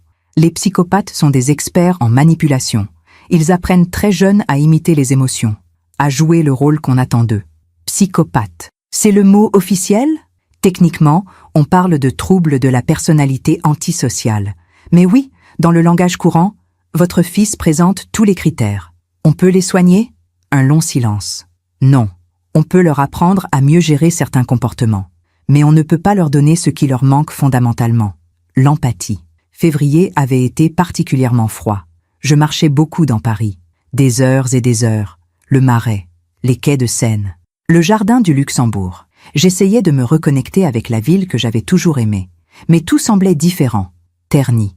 Comme si la cave m'avait volé quelque chose que je ne pourrais jamais récupérer. Un jour, je suis retournée avenue Foch. Je ne sais pas pourquoi. Une pulsion. Un besoin de confronter le lieu. La maison était vide. Scellée par la police. Les volets fermés. Une bâche de police sur la porte d'entrée. J'ai regardé les fenêtres du 3e étage. La chambre de Charles. Fermée à clé pendant tant d'années. Qui cachait-il? J'allais bientôt le savoir. La police avait perquisitionné. Ils avaient trouvé des choses qu'Élise refusait de me décrire au téléphone. On en parlera en face à face, avait-elle dit, la voix tendue. Nous nous étions retrouvés dans son cabinet, rue Saint-Honoré. Elle avait posé un dossier épais sur son bureau. Oriane, ce que je vais vous montrer est difficile. Dites-moi. Elle avait ouvert le dossier. Des photos, des documents. La police a fouillé la chambre de Charles, avenue Foch et dans son appartement du 16e.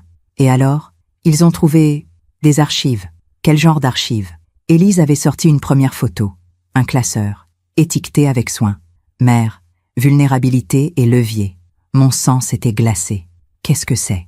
Charles tenait un dossier sur vous, sur vos habitudes, vos routines, vos peurs, vos faiblesses. Elle avait tourné les pages. Je voyais des notes manuscrites, l'écriture parfaite de Charles. Mère dort mal depuis la mort de papa, prend des somnifères légers, pourrait être exploitée. Mère attache beaucoup d'importance aux traditions familiales. Refuserait de vendre la maison. Obstacle majeur. Mère fait confiance facilement. Idéalise les relations familiales. Ne soupçonne jamais de malveillance. Chaque observation était datée. Certaines remontaient à plusieurs années. Il m'étudiait? Depuis des années. Élise avait sorti d'autres documents. Des graphiques, des tableaux. Il a cartographié votre patrimoine, vos comptes bancaires, vos placements. Comment il a eu accès à tout ça? Vous ne vous rappelez pas lui avoir donné une procuration bancaire? Il y a 4 ans, je me souvenais, vaguement. J'avais été hospitalisée pour une grippe sévère. Charles avait insisté pour que je lui donne procuration au cas où. C'était temporaire. Il ne l'a jamais révoqué. Et vous n'avez jamais vérifié. Mon Dieu, il y a autre chose, avait continué Élise. Sa voix tremblait légèrement. Des dossiers sur d'autres personnes. Quelle personne? Sandrine, son ex-petite amie. Elle avait sorti un autre classeur. Sandrine Petit, profil psychologique et point de rupture. À l'intérieur, des notes détaillées, des photos, des copies de messages. Sandrine est émotive, réagit mal à l'indifférence, peut être manipulée par l'absence de validation. Test. Ignoré pendant 3 jours. Résultat, 12 appels, 8 messages. Dépendance confirmée. Rupture prévue, mars 2018. Stratégie, retrait progressif de l'affection jusqu'à ce qu'elle rompe elle-même. Plus propre, pas de conséquences sociales. J'avais eu envie de vomir. Il l'a manipulée comme une expérience de laboratoire? Ça ne s'arrête pas là?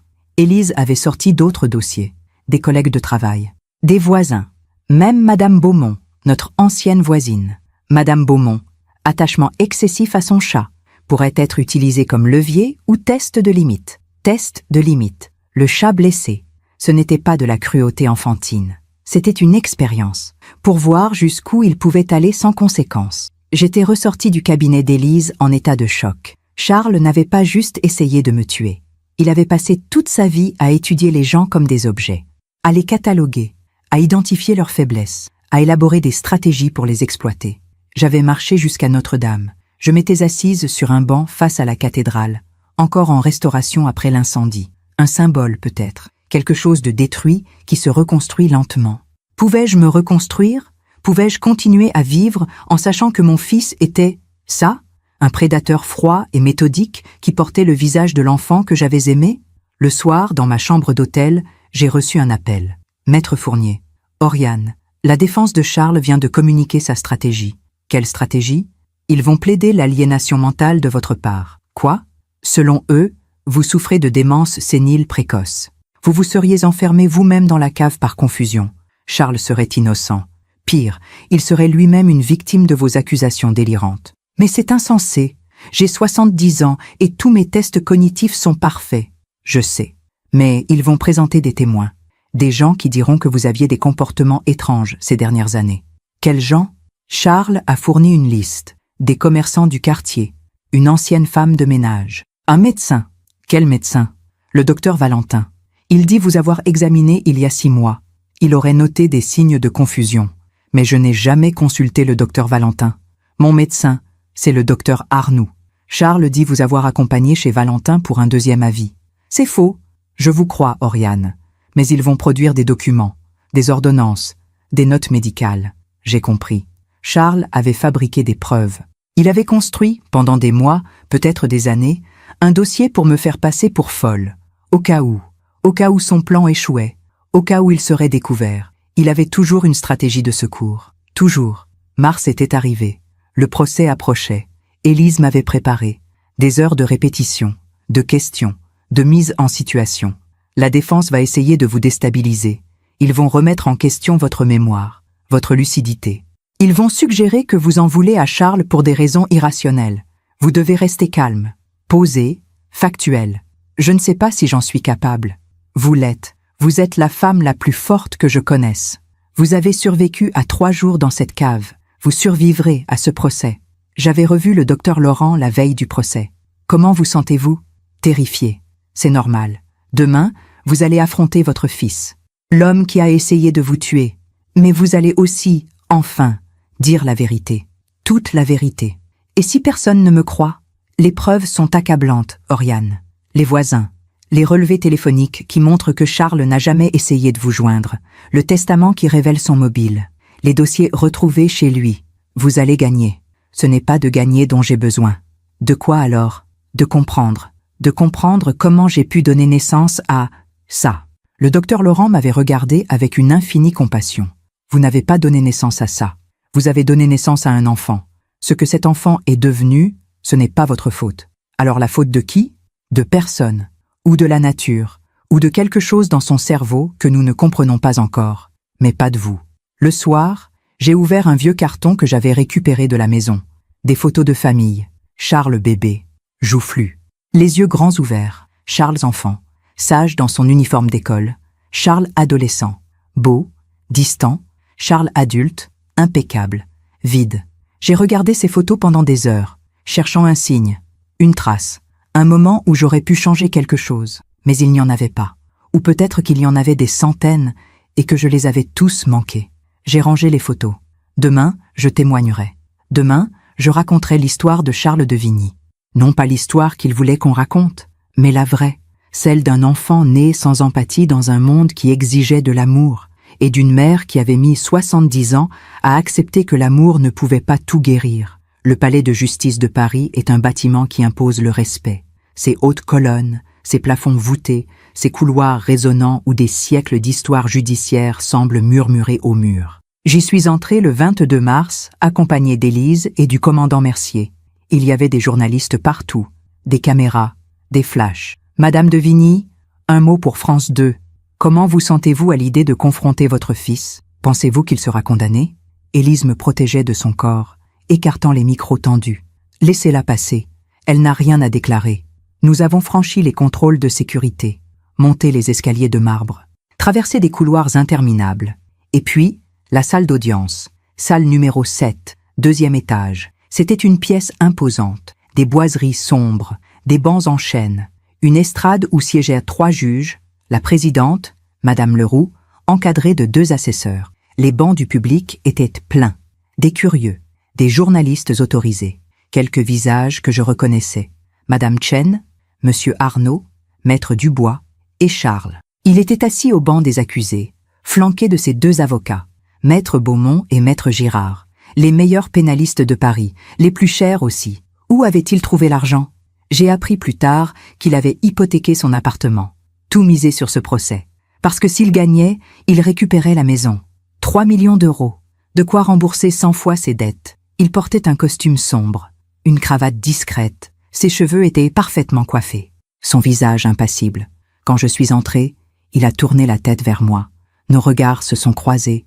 J'ai cherché quelque chose, n'importe quoi, du remords, de la peur, de la colère même. Mais il n'y avait rien, juste cette neutralité glaciale que je connaissais si bien. Il m'a regardé comme on regarde un témoin dans un procès, pas comme on regarde sa mère. La présidente Leroux a ouvert la session à 9 heures précises. Mesdames et messieurs, nous sommes réunis aujourd'hui pour juger Monsieur Charles de Vigny, accusé de séquestration, mise en danger de la vie d'autrui, et tentative d'homicide avec préméditation sur la personne de sa mère, Madame Oriane de Vigny. Sa voix était ferme, autoritaire. Elle avait la réputation d'être intraitable. Monsieur de Vigny, levez-vous. Charles s'est levé, dos droit, épaules carrées. Reconnaissez-vous avoir enfermé votre mère dans la cave de la maison familiale du 20 au 23 novembre de l'année dernière? Non, Madame la Présidente. Sa voix était calme, assurée. Vous niez les faits? Je nie les avoir commis volontairement. Ma mère souffre de troubles cognitifs. Elle s'est enfermée elle-même par confusion. Je l'ignorais totalement. Des murmures dans la salle. La présidente a frappé son marteau. Silence. Nous examinerons ces allégations en temps voulu. Asseyez-vous. Le procureur, Monsieur Dumas, s'est levé. Un homme d'une 60aine d'années, aux tempes grises, au regard acéré. Madame la Présidente, Mesdames et Messieurs les jurés, nous allons vous démontrer aujourd'hui que Charles de Vigny a prémédité et exécuté une tentative de meurtre sur sa propre mère dans le but d'hériter de son patrimoine immobilier. Il a commencé à exposer les faits. Ma routine, les déjeuners du mardi, la descente à la cave, les 3 jours d'enfermement, le sauvetage in extremis. Madame de Vigny a failli mourir. Les médecins sont formels, quelques heures de plus, et son corps n'aurait pas survécu. Il a montré des photos médicales. Mon état à l'arrivée à l'hôpital, mes lèvres craquelées, mes yeux enfoncés, mon corps déshydraté. J'ai vu des gens dans le public détourner le regard. Une femme s'est mise à pleurer. Charles, lui, regardait les photos avec la même neutralité qu'il regardait tout, comme un médecin examinant des radiographies. Nous allons maintenant entendre le témoignage de la victime, a annoncé la présidente. Madame de Vigny, approchez-vous de la barre. Je me suis levée. Mes jambes tremblaient. Élise m'a serré le bras doucement. Vous allez y arriver, a-t-elle murmuré. J'ai traversé la salle. Tous les regards étaient sur moi. J'ai gravi les quelques marches jusqu'à la barre des témoins. On m'a fait prêter serment. Je jure de dire la vérité, toute la vérité, rien que la vérité. La présidente m'a invité à m'asseoir. Madame de Vigny, racontez-nous ce qui s'est passé le 20 novembre. J'ai pris une profonde inspiration. Et j'ai parlé. J'ai raconté le déjeuner, les papiers que Charles voulait me faire signer, la descente à la cave, la porte qui se referme, le noir, la soif, les 3 jours d'agonie. Ma voix était calme, posée, factuelle, exactement comme Élise me l'avait appris. Et pendant ces 3 jours, vous avez entendu votre fils dans la maison? Oui, Madame la Présidente, j'entendais ses pas au-dessus de moi. Je l'ai entendu ouvrir le robinet de la cuisine, se servir de l'eau, pendant que vous mouriez de soif. Oui, un silence pesant. Avez-vous essayé de l'appeler? De crier? Bien sûr, j'ai crié jusqu'à perdre ma voix. J'ai tambouriné contre la porte, mais personne ne pouvait m'entendre. La cave est trop profonde, trop isolée. Pensez-vous que votre fils savait que vous étiez enfermé? J'en suis certaine. C'est lui qui m'a enfermé. Maître Beaumont, l'avocat de Charles, s'est levé pour le contre-interrogatoire. C'était un homme grand, élégant, au sourire carnassier. Madame de Vigny, vous avez 70 ans, n'est-ce pas? Oui. Et vous vivez seule depuis la mort de votre mari? Oui. C'est difficile la solitude, n'est-ce pas? À cet âge. Élise s'est levée immédiatement. Objection. La solitude n'a rien à voir avec les faits. Objection retenue, a dit la présidente. Maître Beaumont, venez-en aux faits. Beaumont a souri. Pas déstabilisé le moins du monde. Madame de Vigny, Avez-vous consulté un médecin ces dernières années pour des troubles de la mémoire? Non. Vraiment? Jamais? Mon médecin traitant est le docteur Arnoux. Il peut témoigner que je n'ai aucun problème cognitif. Mais vous avez consulté le docteur Valentin il y a 6 mois, n'est-ce pas? Non. Je ne connais aucun docteur Valentin. Beaumont a sorti un document. Pourtant, voici une ordonnance signée par le docteur Valentin, datée du 15 septembre. Elle vous prescrit un traitement pour la confusion mentale. C'est faux. Je n'ai jamais vu ce médecin. Madame de Vigny, est-il possible que vous l'ayez oublié? Non. Mais si vous l'aviez oublié, vous ne vous en souviendriez pas, par définition. Des rires nerveux dans la salle. Élise s'est levée à nouveau. Madame la Présidente, la défense joue sur les mots. Madame de Vigny a subi des tests cognitifs complets à l'hôpital Cochin. Tous parfaitement normaux. Nous avons les résultats. Versez-les au dossier, a ordonné la Présidente. Le procureur a appelé son premier témoin, Madame Chen. Elle s'est avancée à la barre, toute petite dans son tailleur bleu marine. Madame Chen, vous êtes la voisine de Madame de Vigny? Oui, depuis 23 ans. Comment décririez-vous Madame de Vigny? C'est une femme très lucide, très organisée. Elle n'oublie jamais rien. Tous les mardis matins, elle m'apporte des croissants.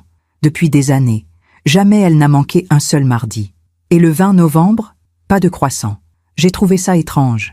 Alors j'ai sonné chez elle. Personne. J'ai vu Monsieur Charles sortir de la maison vers midi. Je lui ai demandé où était sa mère. Il m'a dit qu'elle était partie en voyage. Vous l'avez cru? Non. Madame de Vigny m'aurait prévenu. Toujours. C'est pour ça que j'ai appelé la police le lendemain. Merci, Madame Chen. Beaumont s'est levé pour le contre-interrogatoire. Madame Chen, vous avez 82 ans, c'est exact. Oui. Et votre vue n'est plus ce qu'elle était, n'est-ce pas? Mes yeux vont très bien, jeune homme. Des rires dans la salle. Même la Présidente a esquissé un sourire. Êtes-vous sûr d'avoir vu Monsieur de Vigny ce jour-là? N'aurait-ce pas pu être un autre jour? J'en suis certaine. C'était un mardi, le jour des croissants. Beaumont a abandonné. Le procureur a ensuite appelé le docteur Moreau. Docteur, vous avez examiné Madame de Vigny à son arrivée aux urgences? Oui. Elle était dans un état critique. Déshydratation sévère, insuffisance rénale aiguë, hypothermie. Combien de temps sans eau pour atteindre cet état? Au moins 72 heures, peut-être plus. Aurait-elle pu s'enfermer elle-même par accident? Non. La porte était verrouillée de l'extérieur. Impossible de le faire de l'intérieur. Avez-vous observé des signes de démence ou de confusion chez Madame de Vigny? Aucun. Au contraire. Elle était remarquablement lucide pour quelqu'un qui venait de frôler la mort. Merci, docteur. Puis ce fut au tour de Maître Dubois, le notaire. Maître Dubois, parlez-nous du testament de Monsieur Pierre de Vigny. Pierre de Vigny a établi un testament 10 jours avant sa mort. Il y incluait une clause très spécifique concernant la maison familiale. Quelle clause? Si son épouse, Oriane de Vigny, décédait de mort non naturelle dans les 10 ans suivant son propre décès, la maison n'irait pas à leur fils, Charles, mais à une fondation caritative. Des murmures dans la salle. Pourquoi une telle clause? Monsieur de Vigny était très explicite. Il voulait protéger son épouse. Il craignait que son fils... Dubois a hésité. Il craignait que son fils ne voie la maison comme un actif à récupérer plutôt que comme le foyer de sa mère. Ces 10 ans sont-ils écoulés? Oui. Monsieur de Vigny est décédé il y a 8 ans et 2 mois. La clause n'est donc plus active. Le procureur s'est tourné vers le jury. En d'autres termes, Charles de Vigny a attendu que la clause protectrice expire pour agir. Ce n'est pas un accident, c'est un calcul. L'après-midi, ce fut au tour de la défense de présenter ses témoins. Le docteur Valentin a été appelé à la barre. C'était un homme d'une 50aine d'années, aux cheveux gominés, au costume trop voyant. Il a juré qu'il m'avait examiné en septembre, qu'il avait constaté des signes de confusion, qu'il m'avait prescrit un traitement. Et Madame de Vigny vous a dit quoi, exactement? Elle se plaignait d'oublier des choses, de se perdre parfois dans son propre quartier. C'est faux, ai-je crié depuis ma place. La Présidente a frappé son marteau. Madame de Vigny, s'il vous plaît. Élise m'a serré le bras. Laissez-moi faire, a-t-elle murmuré. Elle s'est levée pour le contre-interrogatoire, les yeux brillants. Docteur Valentin, où exercez-vous? J'ai un cabinet à Neuilly. L'adresse exacte? Avenue Charles de Gaulle. Numéro? Je ne me souviens plus exactement. Normal, parce que vous n'avez pas de cabinet à Neuilly, n'est-ce pas? Un silence. Nous avons vérifié, a continué Élise. Il n'existe aucun docteur Valentin enregistré à l'ordre des médecins d'Île-de-France. La salle a explosé. Silence! A crié la Présidente. Valentin était devenu livide. Docteur Valentin, ou quel que soit votre vrai nom, Combien Charles de Vigny vous a-t-il payé pour produire ce faux témoignage? Je refuse de répondre. Vous risquez 5 ans de prison pour faux témoignage et usurpation de titre. Je vous conseille de répondre. Valentin a regardé Charles, cherchant du soutien. Charles le regardait avec le même détachement qu'il regardait tout. 5 000 €, a fini par murmurer Valentin. Le scandale était total. La présidente a suspendu la séance. Charles a été emmené dans une salle séparée avec ses avocats. Beaumont et Girard étaient furieux. Ils n'avaient manifestement pas été informés que Valentin était un faux. Charles les avait manipulés eux aussi. Quand la séance a repris, l'atmosphère avait changé. Le jury regardait Charles différemment, avec méfiance, avec dégoût. La présidente s'est tournée vers lui. « Monsieur de Vigny, avez-vous quelque chose à dire concernant ce qui vient de se révéler ?» Charles s'est levé, calmement. « Madame la présidente, je ne savais pas que le docteur Valentin n'était pas un vrai médecin. J'ai été trompé moi aussi. Vous l'avez payé 5 000 € pour obtenir un deuxième avis médical sur ma mère, pas pour mentir. Un deuxième avis sur une patiente qu'il n'avait jamais examinée? Je pensais qu'il l'avait examinée. C'est un malentendu. Sa voix était parfaite, sincère, blessée même. Mais j'ai vu dans les yeux des jurés qu'ils ne le croyaient plus. Le masque commençait à craquer. Le soir, dans ma chambre d'hôtel, j'ai pleuré. Pas de tristesse, de soulagement. Peut-être enfin, la vérité allait éclater. Peut-être enfin, Charles allait payer pour ce qu'il avait fait. Pas seulement à moi, mais à toutes les personnes qu'il avait manipulées, étudiées, utilisées pendant 42 ans. Demain serait le dernier jour du procès. Demain, Charles témoignerait. Et demain, je verrais si la justice était capable de voir à travers le masque d'un psychopathe parfaitement entraîné. Le dernier jour du procès s'est ouvert sous un ciel de plomb. Mars à Paris peut être cruel. Ce matin-là, une pluie fine et glacée tombait sur la ville, comme si même le ciel pleurait. J'ai à peine dormi. Toute la nuit, j'avais imaginé ce moment. Charles à la barre, Charles obligé de parler, Charles peut-être, enfin, révélant qui il était vraiment. Ou peut-être pas. Peut-être qu'il jouerait son rôle jusqu'au bout. Le fils dévoué, l'homme incompris, la victime d'une mère confuse et d'un système judiciaire trop prompt à condamner. La salle était encore plus bondée que la veille. Le scandale du faux médecin avait fait la une de tous les journaux. L'héritier manipulateur, titrait Le Parisien. Matricide déjoué. Les mensonges de Charles de Vigny, annonçait Le Figaro. Mais je savais que tout n'était pas encore joué. Charles était brillant, il l'avait toujours été.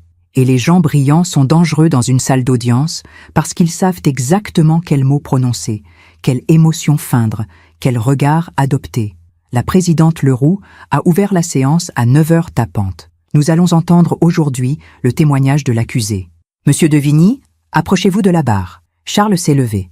Il portait le même costume sombre que la veille. Mais quelque chose avait changé. Une tension presque imperceptible dans ses épaules. Un léger tremblement dans ses mains qu'il a rapidement contrôlé. Pour la première fois, j'ai senti qu'il avait peur. Pas peur de la prison, peur de perdre le contrôle. Il a prêté serment d'une voix claire. Je jure de dire la vérité, toute la vérité, rien que la vérité. La présidente lui a fait signe de s'asseoir. Monsieur de Vigny, racontez-nous votre version des événements du 20 novembre. Charles a pris une profonde inspiration. Quand il a parlé, sa voix était empreinte d'une émotion calculée. Juste assez pour sembler humain, pas assez pour paraître théâtral. Ma mère m'avait téléphoné le 19 novembre. Elle m'avait dit qu'elle avait besoin de partir quelques jours, qu'elle étouffait dans cette grande maison depuis la mort de papa. Elle voulait aller en Bretagne, chez une vieille amie. Quel est le nom de cette amie? Je ne me souviens plus exactement. Maman m'en avait parlé, mais j'avoue que je n'ai pas retenu tous les détails. Une amie d'enfance qu'elle n'avait pas vue depuis longtemps. Vous avez essayé de la contacter pendant son supposé voyage? Non. Elle m'avait dit qu'elle voulait être tranquille, qu'elle ne prendrait même pas son téléphone. Et ça ne vous a pas inquiété? Ma mère est une femme autonome. Du moins, je le croyais. Je respectais son besoin d'espace. Il jouait la carte du fils respectueux, du fils moderne qui donne de l'indépendance à sa mère. Le procureur Dumas s'est levé, les mâchoires serrées. Monsieur de Vigny, vous dites que votre mère voulait partir en Bretagne. Pourtant, nous avons vérifié tous les trains, tous les bus, tous les taxis au départ de Paris entre le 19 et le 20 novembre. Aucune trace de Madame de Vigny. Elle a peut-être pris sa voiture. Votre mère n'a plus de voiture depuis 2 ans. Elle l'a vendue après un petit accrochage qui l'a ébranlé. Charles a cligné des yeux. Une fraction de seconde. Je Je l'ignorais. Vous ignoriez que votre mère avait vendu sa voiture, alors que vous déjeunez avec elle tous les mardis depuis 8 ans? Elle ne m'en avait pas parlé. C'est étrange. Madame Chen, sa voisine, était au courant. Maître Dubois, son notaire, était au courant. Même le gardien de l'immeuble était au courant. Mais pas vous, son fils unique? Charles restait silencieux, calculant sa réponse. Ma mère et moi, nous ne parlions pas de ces détails pratiques. Nous parlions de choses plus profondes, de philosophie, de vie. De philosophie, le procureur a souri froidement. Parlez-nous plutôt de ces dossiers que la police a trouvés chez vous. Ces dossiers où vous cataloguiez les faiblesses de votre mère. Où vous planifiez comment la manipuler. C'est ça votre philosophie? Un murmure a parcouru la salle. Charles a pris son temps avant de répondre. Quand il a parlé, sa voix était plus froide. Ces dossiers, c'est un malentendu. Je suis directeur financier. J'ai l'habitude de tout documenter, de tout analyser. C'est mon métier. C'est ma nature. Votre métier consiste à analyser les vulnérabilités de votre mère? Non. Je voulais comprendre son état mental. Depuis la mort de papa, elle avait changé. Elle oubliait des choses. Elle se répétait. J'étais inquiet. Je notais ses observations pour pouvoir en parler avec un médecin si nécessaire. Un médecin comme le docteur Valentin? Le faux médecin que vous avez payé? Je vous l'ai dit hier. J'ai été trompé par cet homme. Je suis une victime, moi aussi. Une victime qui a payé 5 000 € en liquide pour un faux diagnostic? J'ai été naïf. Le procureur a secoué la tête, incrédule. Monsieur de Vigny, parlons du 20 novembre. Vous étiez à la maison ce jour-là? Oui, je suis venu comme tous les mardis. Et la maison était vide. J'ai pensé que maman était partie comme elle l'avait dit. J'ai vérifié que tout allait bien et je suis reparti. Vous n'êtes pas descendu à la cave? Non. Pourquoi serais-je descendu à la cave? Pourtant, vos empreintes digitales sont sur le verrou de la despensa. Un silence. Je suis peut-être descendu il y a quelques semaines pour chercher de vieux documents de papa. Le verrou a été actionné le 20 novembre. Les analyses le confirment. C'est impossible. Vous niez avoir enfermé votre mère? Bien sûr que je nie. C'est grotesque. Pourquoi aurais-je fait une chose pareille? Pour 3 millions d'euros. Le procureur a alors sorti un document, un relevé bancaire. Monsieur de Vigny, vous avez des dettes importantes, n'est-ce pas? Charles s'est raidi. J'ai quelques engagements financiers, rien d'inhabituel pour quelqu'un dans ma position. 400 000 € de dettes, des prêts personnels, des marges de crédit épuisées, une hypothèque sur votre appartement que vous ne pouvez plus rembourser. La situation bancaire est difficile pour tout le monde ces temps-ci. Et pourtant, vous continuez à vivre largement au-dessus de vos moyens. Vêtements de luxe, restaurants étoilés, voyages. J'ai un certain standing à maintenir pour mon travail. Un standing financé par des dettes que vous ne pouvez pas rembourser, à moins d'hériter d'un hôtel particulier avenue Foch. Charles a serré les mâchoires. Ma situation financière ne prouve rien. Au contraire, elle prouve que vous aviez un mobile de 3 millions d'euros. Élise s'est levée. C'était son tour de contre-interroger Charles. Elle s'est approchée de la barre, ses talons claquant sur le parquet. Monsieur de Vigny, parlons de votre enfance. Charles a froncé les sourcils, surpris par ce changement de direction. Mon enfance? Quel rapport? Répondez à la question. Comment décririez-vous votre enfance? Normale, heureuse. J'avais tout ce dont j'avais besoin. Aviez-vous des amis? Quelques-uns. Pouvez-vous nous donner des noms? Un silence. C'était il y a longtemps. Vous n'avez aucun ami d'enfance dont vous vous souvenez du nom? Nous avons déménagé plusieurs fois. J'ai perdu le contact. C'est faux. Vous avez vécu toute votre enfance dans la même maison avenue Foch. Vous êtes allé au même lycée, Louis le Grand, de la 6e à la terminale. Charles ne répondait pas. La vérité, monsieur de Vigny, c'est que vous n'aviez pas d'amis, n'est-ce pas? J'étais solitaire. Je préférais étudier. Vous étiez solitaire parce que vous étiez incapable de former de véritables liens. Objection. Maître Beaumont s'était levé. La défense psychanalyse l'accusé. Objection rejetée, a dit la présidente. La personnalité de l'accusé est pertinente. Continuez, maître Fournier. Élise a sorti un autre document. Nous avons retrouvé Sandrine Petit, votre ex-petite amie. Le visage de Charles s'est figé. Elle a accepté de témoigner. Voulez-vous que je l'appelle à la barre? Ou voulez-vous nous dire vous-même pourquoi elle vous a quitté? C'était une relation qui ne fonctionnait pas. C'est tout. Elle dit que vous étiez terrifiant. Qu'au début vous étiez parfait, charmant, attentionné. Mais que peu à peu, elle a réalisé que c'était un jeu, que vous imitiez l'amour sans jamais le ressentir. C'est son interprétation. Elle dit qu'un soir, elle a pleuré après avoir appris la mort de sa grand-mère. Vous savez ce que vous lui avez dit? Charles ne répondait pas. Élise a lu le témoignage de Sandrine. Il m'a regardé pleurer pendant 5 minutes sans bouger. Puis il m'a demandé « Combien de temps ça va durer ? J'ai un dîner important demain. J'ai besoin que tu sois présentable. » Des exclamations choquées dans la salle. Ce n'est pas... Je ne me souviens pas avoir dit ça. Elle a aussi parlé du chat de Madame Beaumont. Vous vous souvenez? Le chat blessé quand vous aviez 11 ans? Charles est devenu très pâle.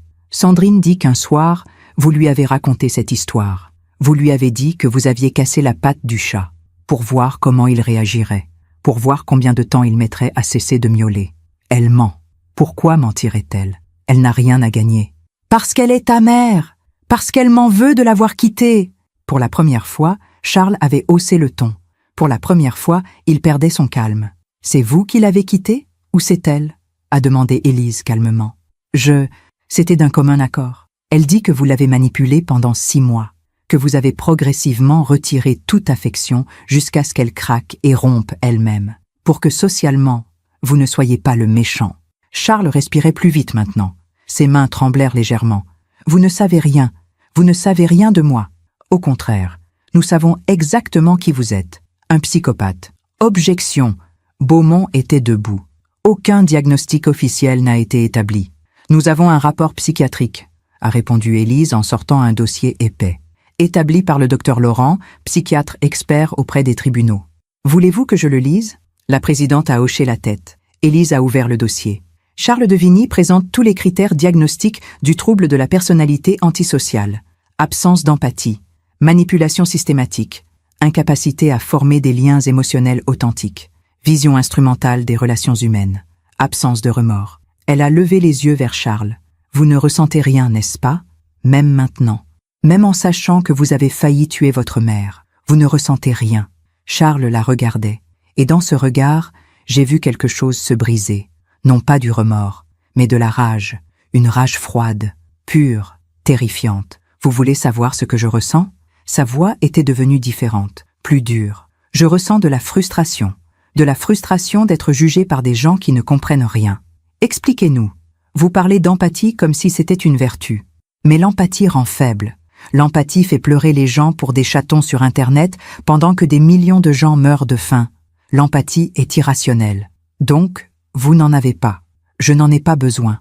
Je vois le monde tel qu'il est, sans le filtre des émotions stupides. Les gens sont des ressources, les relations sont des transactions. C'est la vérité que personne n'ose admettre. Le masque était tombé, complètement.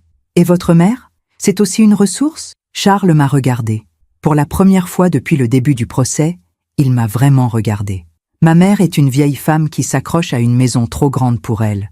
Une maison qui vaut 3 millions d'euros. Une maison qui me revient légalement. J'ai attendu 8 ans. J'ai été patient. J'ai joué le jeu. Les déjeuners du mardi. Les conversations insipides. Les « je t'aime maman ». Tout ça pourquoi? Pour qu'elle refuse de signer des papiers qui ne changeraient rien à sa vie. Donc, vous l'avez enfermée.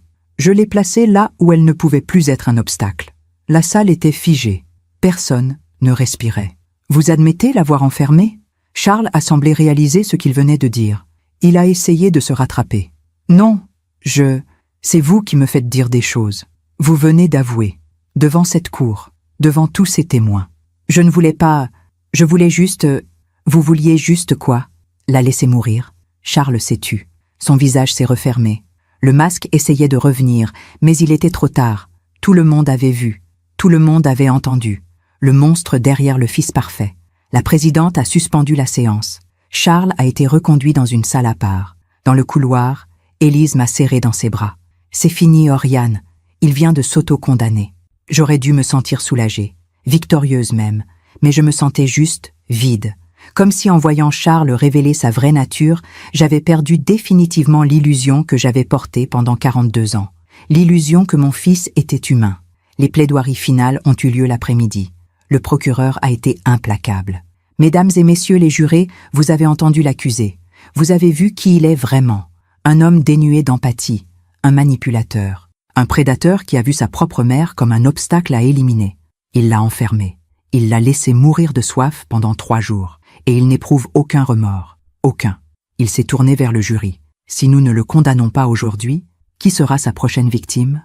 La femme avec qui il veut s'installer? Un collègue qui le gênerait? Un voisin qui saurait trop de choses? Charles de Vigny est dangereux. Il doit être condamné. Pour la société, pour la justice. Et pour que Madame de Vigny puisse enfin vivre sans peur. Maître Beaumont a tenté une dernière défense, mais son cœur n'y était plus. Mon client a commis des erreurs. Il a des difficultés relationnelles. Peut-être qu'il a besoin d'aide psychologique. Mais est-ce vraiment un criminel? N'est-il pas, lui aussi, une victime de sa propre nature? Personne dans la salle ne semblait convaincu. Le jury s'est retiré pour délibérer. 3 heures. 3 heures pendant lesquelles j'ai attendu sur un banc du couloir, tenant la main de Madame Chen. « Ça va aller ?» me répétait-elle. La vérité a éclaté. Ça va aller. À 18 heures, le jury est revenu. Nous sommes retournés dans la salle. Charles a été amené. Il avait retrouvé son calme, son masque, mais ses yeux étaient vides. La présidente a demandé au président du jury de se lever. « Avez-vous rendu votre verdict ?»« Oui, Madame la Présidente. » Concernant le chef d'accusation de séquestration, coupable. Concernant le chef d'accusation de mise en danger de la vie d'autrui, coupable. Concernant le chef d'accusation de tentative d'homicide avec préméditation, un silence. Coupable. La salle a explosé. Des applaudissements, des pleurs. Charles n'a pas réagi. Il regardait droit devant lui, comme s'il était ailleurs. La présidente a frappé son marteau. « Charles de Vigny, vous êtes reconnu coupable de tentative d'homicide avec préméditation sur la personne de votre mère. Je vous condamne à 20 ans de réclusion criminelle. Vous êtes également condamné à verser 100 000 € de dommages et intérêts à Madame de Vigny. 20 ans. Mon fils allait passer 20 ans en prison. Il aurait 62 ans à sa sortie. On l'a emmené, menottes au poignet, encadré par 2 gendarmes. En passant devant moi, il s'est arrêté. Une fraction de seconde. Nos regards se sont croisés une dernière fois. Et il a dit, si bas que je fus peut-être la seule à l'entendre, « Tu as gagné. » Pas point pardon, pas « je t'aime », juste « tu as gagné ». Comme si tout ça n'avait été qu'un jeu. Un jeu qu'il avait perdu. 6 mois ont passé depuis le procès. Septembre est arrivé doucement à Paris, avec ses lumières dorées et ses premières feuilles qui rougissent. J'ai toujours aimé septembre. C'est le mois des recommencements. Le mois où la ville respire à nouveau, après l'été. Je suis retourné vivre avenue Foch. Au début, je ne pensais pas en être capable. Trop de souvenirs, trop de douleurs, cette cave qui m'avait presque tué, cette cuisine où Charles m'avait menti, ces escaliers qu'il avait montés et descendus pendant que je mourais en bas. Mais Élise m'avait dit quelque chose qui m'avait touché. « Oriane, cette maison est votre histoire, pas seulement celle de Charles. C'est là que vous avez aimé Pierre. C'est là que vous avez construit votre vie. Ne laissez pas Charles vous voler ça aussi. » Alors je suis revenu. Mais j'ai fait des changements. La despensa a été condamnée. Définitivement. J'ai fait murer la porte. Maintenant, c'est juste un mur blanc dans le sous-sol. Comme si cette pièce n'avait jamais existé. J'ai refait la peinture du salon. Des couleurs plus claires, plus de lumière. J'ai retiré certaines photos. Celles où Charles posait avec ce sourire qui ne montait jamais jusqu'à ses yeux. Mais j'en ai gardé quelques-unes. Les photos de Pierre et moi, nos voyages, nos moments de bonheur, notre vie d'avant. Parce que ma vie ne se résume pas à Charles. Elle ne s'est jamais résumée à lui. Madame Chen vient prendre le thé tous les jeudis maintenant. Nous parlons de tout et de rien. De ses petits-enfants, de mes orchidées, du nouveau restaurant coréen qui a ouvert rue de Longchamp. Elle ne me parle jamais de Charles, sauf si je le mentionne en première. Un jeudi, je lui ai demandé « Vous pensez qu'il va changer? En prison ?» Elle a réfléchi longuement avant de répondre. « Les gens comme Charles ne changent pas, ma chère. Parce qu'ils ne pensent pas avoir besoin de changer. Mais vous avez déjà changé. Vous êtes plus forte, plus libre. » Elle avait raison. J'étais plus forte. Pour la première fois de ma vie, je n'avais plus peur. J'ai reçu une lettre de Charles en juillet. Elle était arrivée de la prison de Fresnes. Une enveloppe blanche. Mon nom écrit de son écriture parfaite. Je l'ai gardée sur mon bureau pendant 3 jours sans l'ouvrir. Élise m'avait dit « Vous n'êtes pas obligé de la lire. Vous ne lui devez rien. » Mais je l'ai ouverte quand même. Parce que j'avais besoin de savoir. Chère maman, je suppose que je devrais commencer par des excuses. C'est ce qu'on attend de moi. C'est ce que le psychologue de la prison me répète à chaque séance. Mais je ne vais pas mentir. Pas maintenant. Je ne regrette pas ce que j'ai fait. Je regrette d'avoir été pris. Je regrette d'avoir perdu le contrôle au procès. Je regrette d'avoir sous-estimé Maître Fournier. Ce sont mes erreurs, mes calculs incorrects. Le psychologue dit que je suis un psychopathe, comme si c'était une révélation. Comme si je ne le savais pas déjà. Mais voici ce que personne ne comprend. Je ne me sens pas anormal. Vous vous sentez normal, n'est-ce pas? Avec toutes vos émotions, vos larmes, vos attachements, eh bien, je me sens tout aussi normale. Le monde pour moi est cohérent, logique, efficace. C'est vous qui me semblez étrange. Vous qui pleurez pour des gens morts. Vous qui vous attachez à des objets sans valeur. Vous qui sacrifiez votre bonheur pour des concepts abstraits comme l'amour ou la famille. Je ne t'ai jamais aimé, maman. Pas comme tu l'aurais voulu, mais je t'ai respecté. À ma façon. Tu étais une ressource fiable, une constante dans mon équation. J'ai 20 ans devant moi ici. 20 ans à observer, à étudier.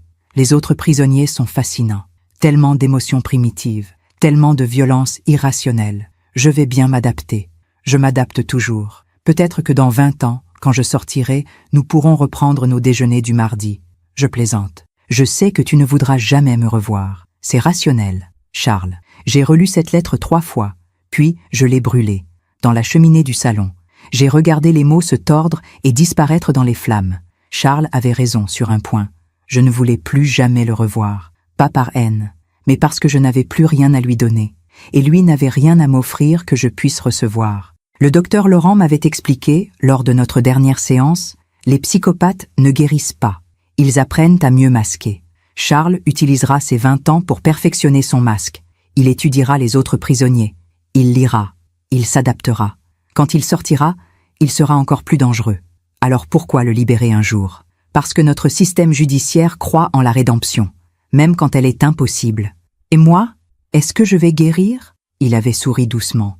Vous, Oriane, vous êtes déjà en train de guérir, parce que vous pouvez ressentir, vous pouvez pleurer, vous pouvez pardonner. Pas à Charles, peut-être, mais à vous-même. Je ne suis pas allé voir Charles en prison. Beaucoup de gens m'ont demandé pourquoi. Des journalistes, des connaissances bien intentionnées. Même mon propre notaire. C'est toujours votre fils, m'avait dit Maître Dubois. Non, avais-je répondu calmement. Charles de Vigny est un étranger qui porte le nom de mon fils. Le vrai Charles, celui que j'aimais, n'a jamais existé. C'était une projection, une illusion. Accepter cette vérité m'avait pris des mois. Mais maintenant que je l'avais acceptée, je pouvais respirer. J'ai commencé à donner de mon temps à une association, Aide aux victimes de violences familiales. 2 après-midi par semaine, j'écoute des femmes raconter leurs histoires. Des histoires de maris violents, de fils manipulateurs, de pères toxiques. Je ne dis pas grand-chose. Je ne donne pas de conseils. J'écoute. Parce que parfois, être entendu suffit. Parfois, savoir qu'on n'est pas folle suffit. Une femme m'a dit, il y a quelques semaines, « Merci, merci de me croire. » Et j'ai compris que c'était ça, ma mission maintenant. Croire les victimes. Même quand, surtout quand, leur agresseur porte un masque parfait. Les saisons ont continué leur ronde. L'automne est arrivé, puis l'hiver, puis le printemps. La vie a repris son cours, lentement, comme une rivière qui retrouve son lit après une crue. J'ai recommencé à sortir, à voir des amis, à aller au théâtre. J'ai même accepté une invitation à dîner de Jean-Michel, un ami de Pierre, un veuf lui aussi. Nous avons parlé de nos vies, de nos deuils, de nos espoirs. Ce n'était pas de l'amour, pas encore, peut-être jamais, mais c'était de la compagnie, de la douceur, de l'humanité. Tout ce que Charles n'avait jamais pu m'offrir. 1 an après le procès, j'ai fait quelque chose que je n'aurais jamais imaginé faire. J'ai écrit un livre, pas pour l'argent, pas pour la célébrité, pour témoigner. Je l'ai intitulé « Le fils que je n'ai jamais connu ». Élise m'a aidé à trouver un éditeur. Le livre est sorti en septembre. Il racontait tout. Mon mariage avec Pierre, la naissance de Charles, les signes que j'avais ignorés, la cave, le procès, la reconstruction. Les critiques ont été excellentes. Mais surtout, j'ai reçu des centaines de lettres. Des mères qui reconnaissaient leur propre histoire dans la mienne. Des femmes qui avaient fermé les yeux sur les comportements inquiétants de leurs enfants. Des victimes qui n'osaient pas parler parce que c'est de la famille. Une lettre en particulier m'a bouleversée. Chère Madame de Vigny, je m'appelle Claire, j'ai 43 ans. Mon fils a 17 ans. En lisant votre livre, j'ai reconnu Charles dans mon fils. L'absence d'empathie, la manipulation, le masque parfait à l'extérieur. Grâce à vous, j'ai eu le courage de consulter un psychiatre. Mon fils a été diagnostiqué avec un trouble de la personnalité antisociale. Il commence une thérapie. Je ne sais pas si ça aidera. Le psychiatre dit que les chances sont minces. Mais au moins, maintenant, je vois. Je ne ferme plus les yeux. Vous m'avez sauvé la vie. Peut-être même celle de mon fils. Merci. Claire. J'ai pleuré en lisant cette lettre. Pas de tristesse, de soulagement. Si mon histoire pouvait sauver ne serait-ce qu'une seule personne, alors tout ce que j'avais vécu n'avait pas été vain. Hier, c'était un mardi. Le premier mardi depuis le procès où je n'ai pas pensé à Charles avant midi. J'ai préparé un gratin dauphinois, le préféré de Pierre. J'ai mis la table avec la porcelaine de Limoges. J'ai invité Madame Chen, Jean-Michel et Élise. Nous avons parlé, ri, partagé. À un moment, Élise a levé son verre. À Oriane, à sa force, à sa renaissance. Tout le monde a trinqué. Et moi, j'ai levé mon verre vers le ciel, vers Pierre, où qu'il soit. Merci de m'avoir protégé, ai-je murmuré, même après ta mort. Ce soir, je suis seule dans le salon. Les fenêtres sont ouvertes. Une brise douce fait danser les rideaux. J'entends Paris vivre, les voitures, les rires des passants, la vie qui continue. Je regarde une vieille photo de Pierre et moi. Nous avions 30 ans. Nous étions en Italie, heureux, insouciants. Tu avais raison sur Charles, dis-je à la photo. Tu as toujours eu raison, mais tu avais tort sur une chose. Tu pensais que j'étais fragile, que je devais être protégée. Je souris. Je suis plus forte que tu ne le pensais, plus forte que je ne le pensais moi-même. On me demande souvent si je pardonne à Charles. La réponse est compliquée. Je ne lui pardonne pas d'avoir essayé de me tuer. Je ne lui pardonne pas d'avoir manipulé tant de gens. Je ne lui pardonne pas d'être ce qu'il est sans même le regretter. Mais je me pardonne. Je me pardonne d'avoir été aveugle. Je me pardonne d'avoir voulu croire en un fils qui n'existait pas. Je me pardonne d'avoir été humaine. Dans quelques années, Charles sortira de prison. Il aura 62 ans. Peut-être cherchera-t-il à me contacter, peut-être pas. S'il le fait, je ne répondrai pas. Non pas par vengeance, mais parce que j'ai compris quelque chose de fondamental. On ne peut pas aimer quelqu'un qui ne sait pas ce qu'est l'amour. On ne peut pas sauver quelqu'un qui ne pense pas avoir besoin d'être sauvé. On peut juste se sauver soi-même. Et c'est ce que j'ai fait. La nuit tombe sur Paris. Je vais au jardin. Mes orchidées ont fleuri. Des fleurs blanches, délicates, parfaites. Je les arrose doucement. Vous voyez, leur dis-je, même après l'obscurité, on peut refleurir. Une voisine passe dans la rue. Elle me salue. Bonsoir, Madame de Vigny. Belle soirée, n'est-ce pas? Magnifique, je réponds en souriant. Et je le pense vraiment. Parce que pour la première fois depuis des années, peut-être depuis toujours, je ne vis plus dans la peur. Je ne vis plus dans le déni. Je vis, simplement, pleinement, librement.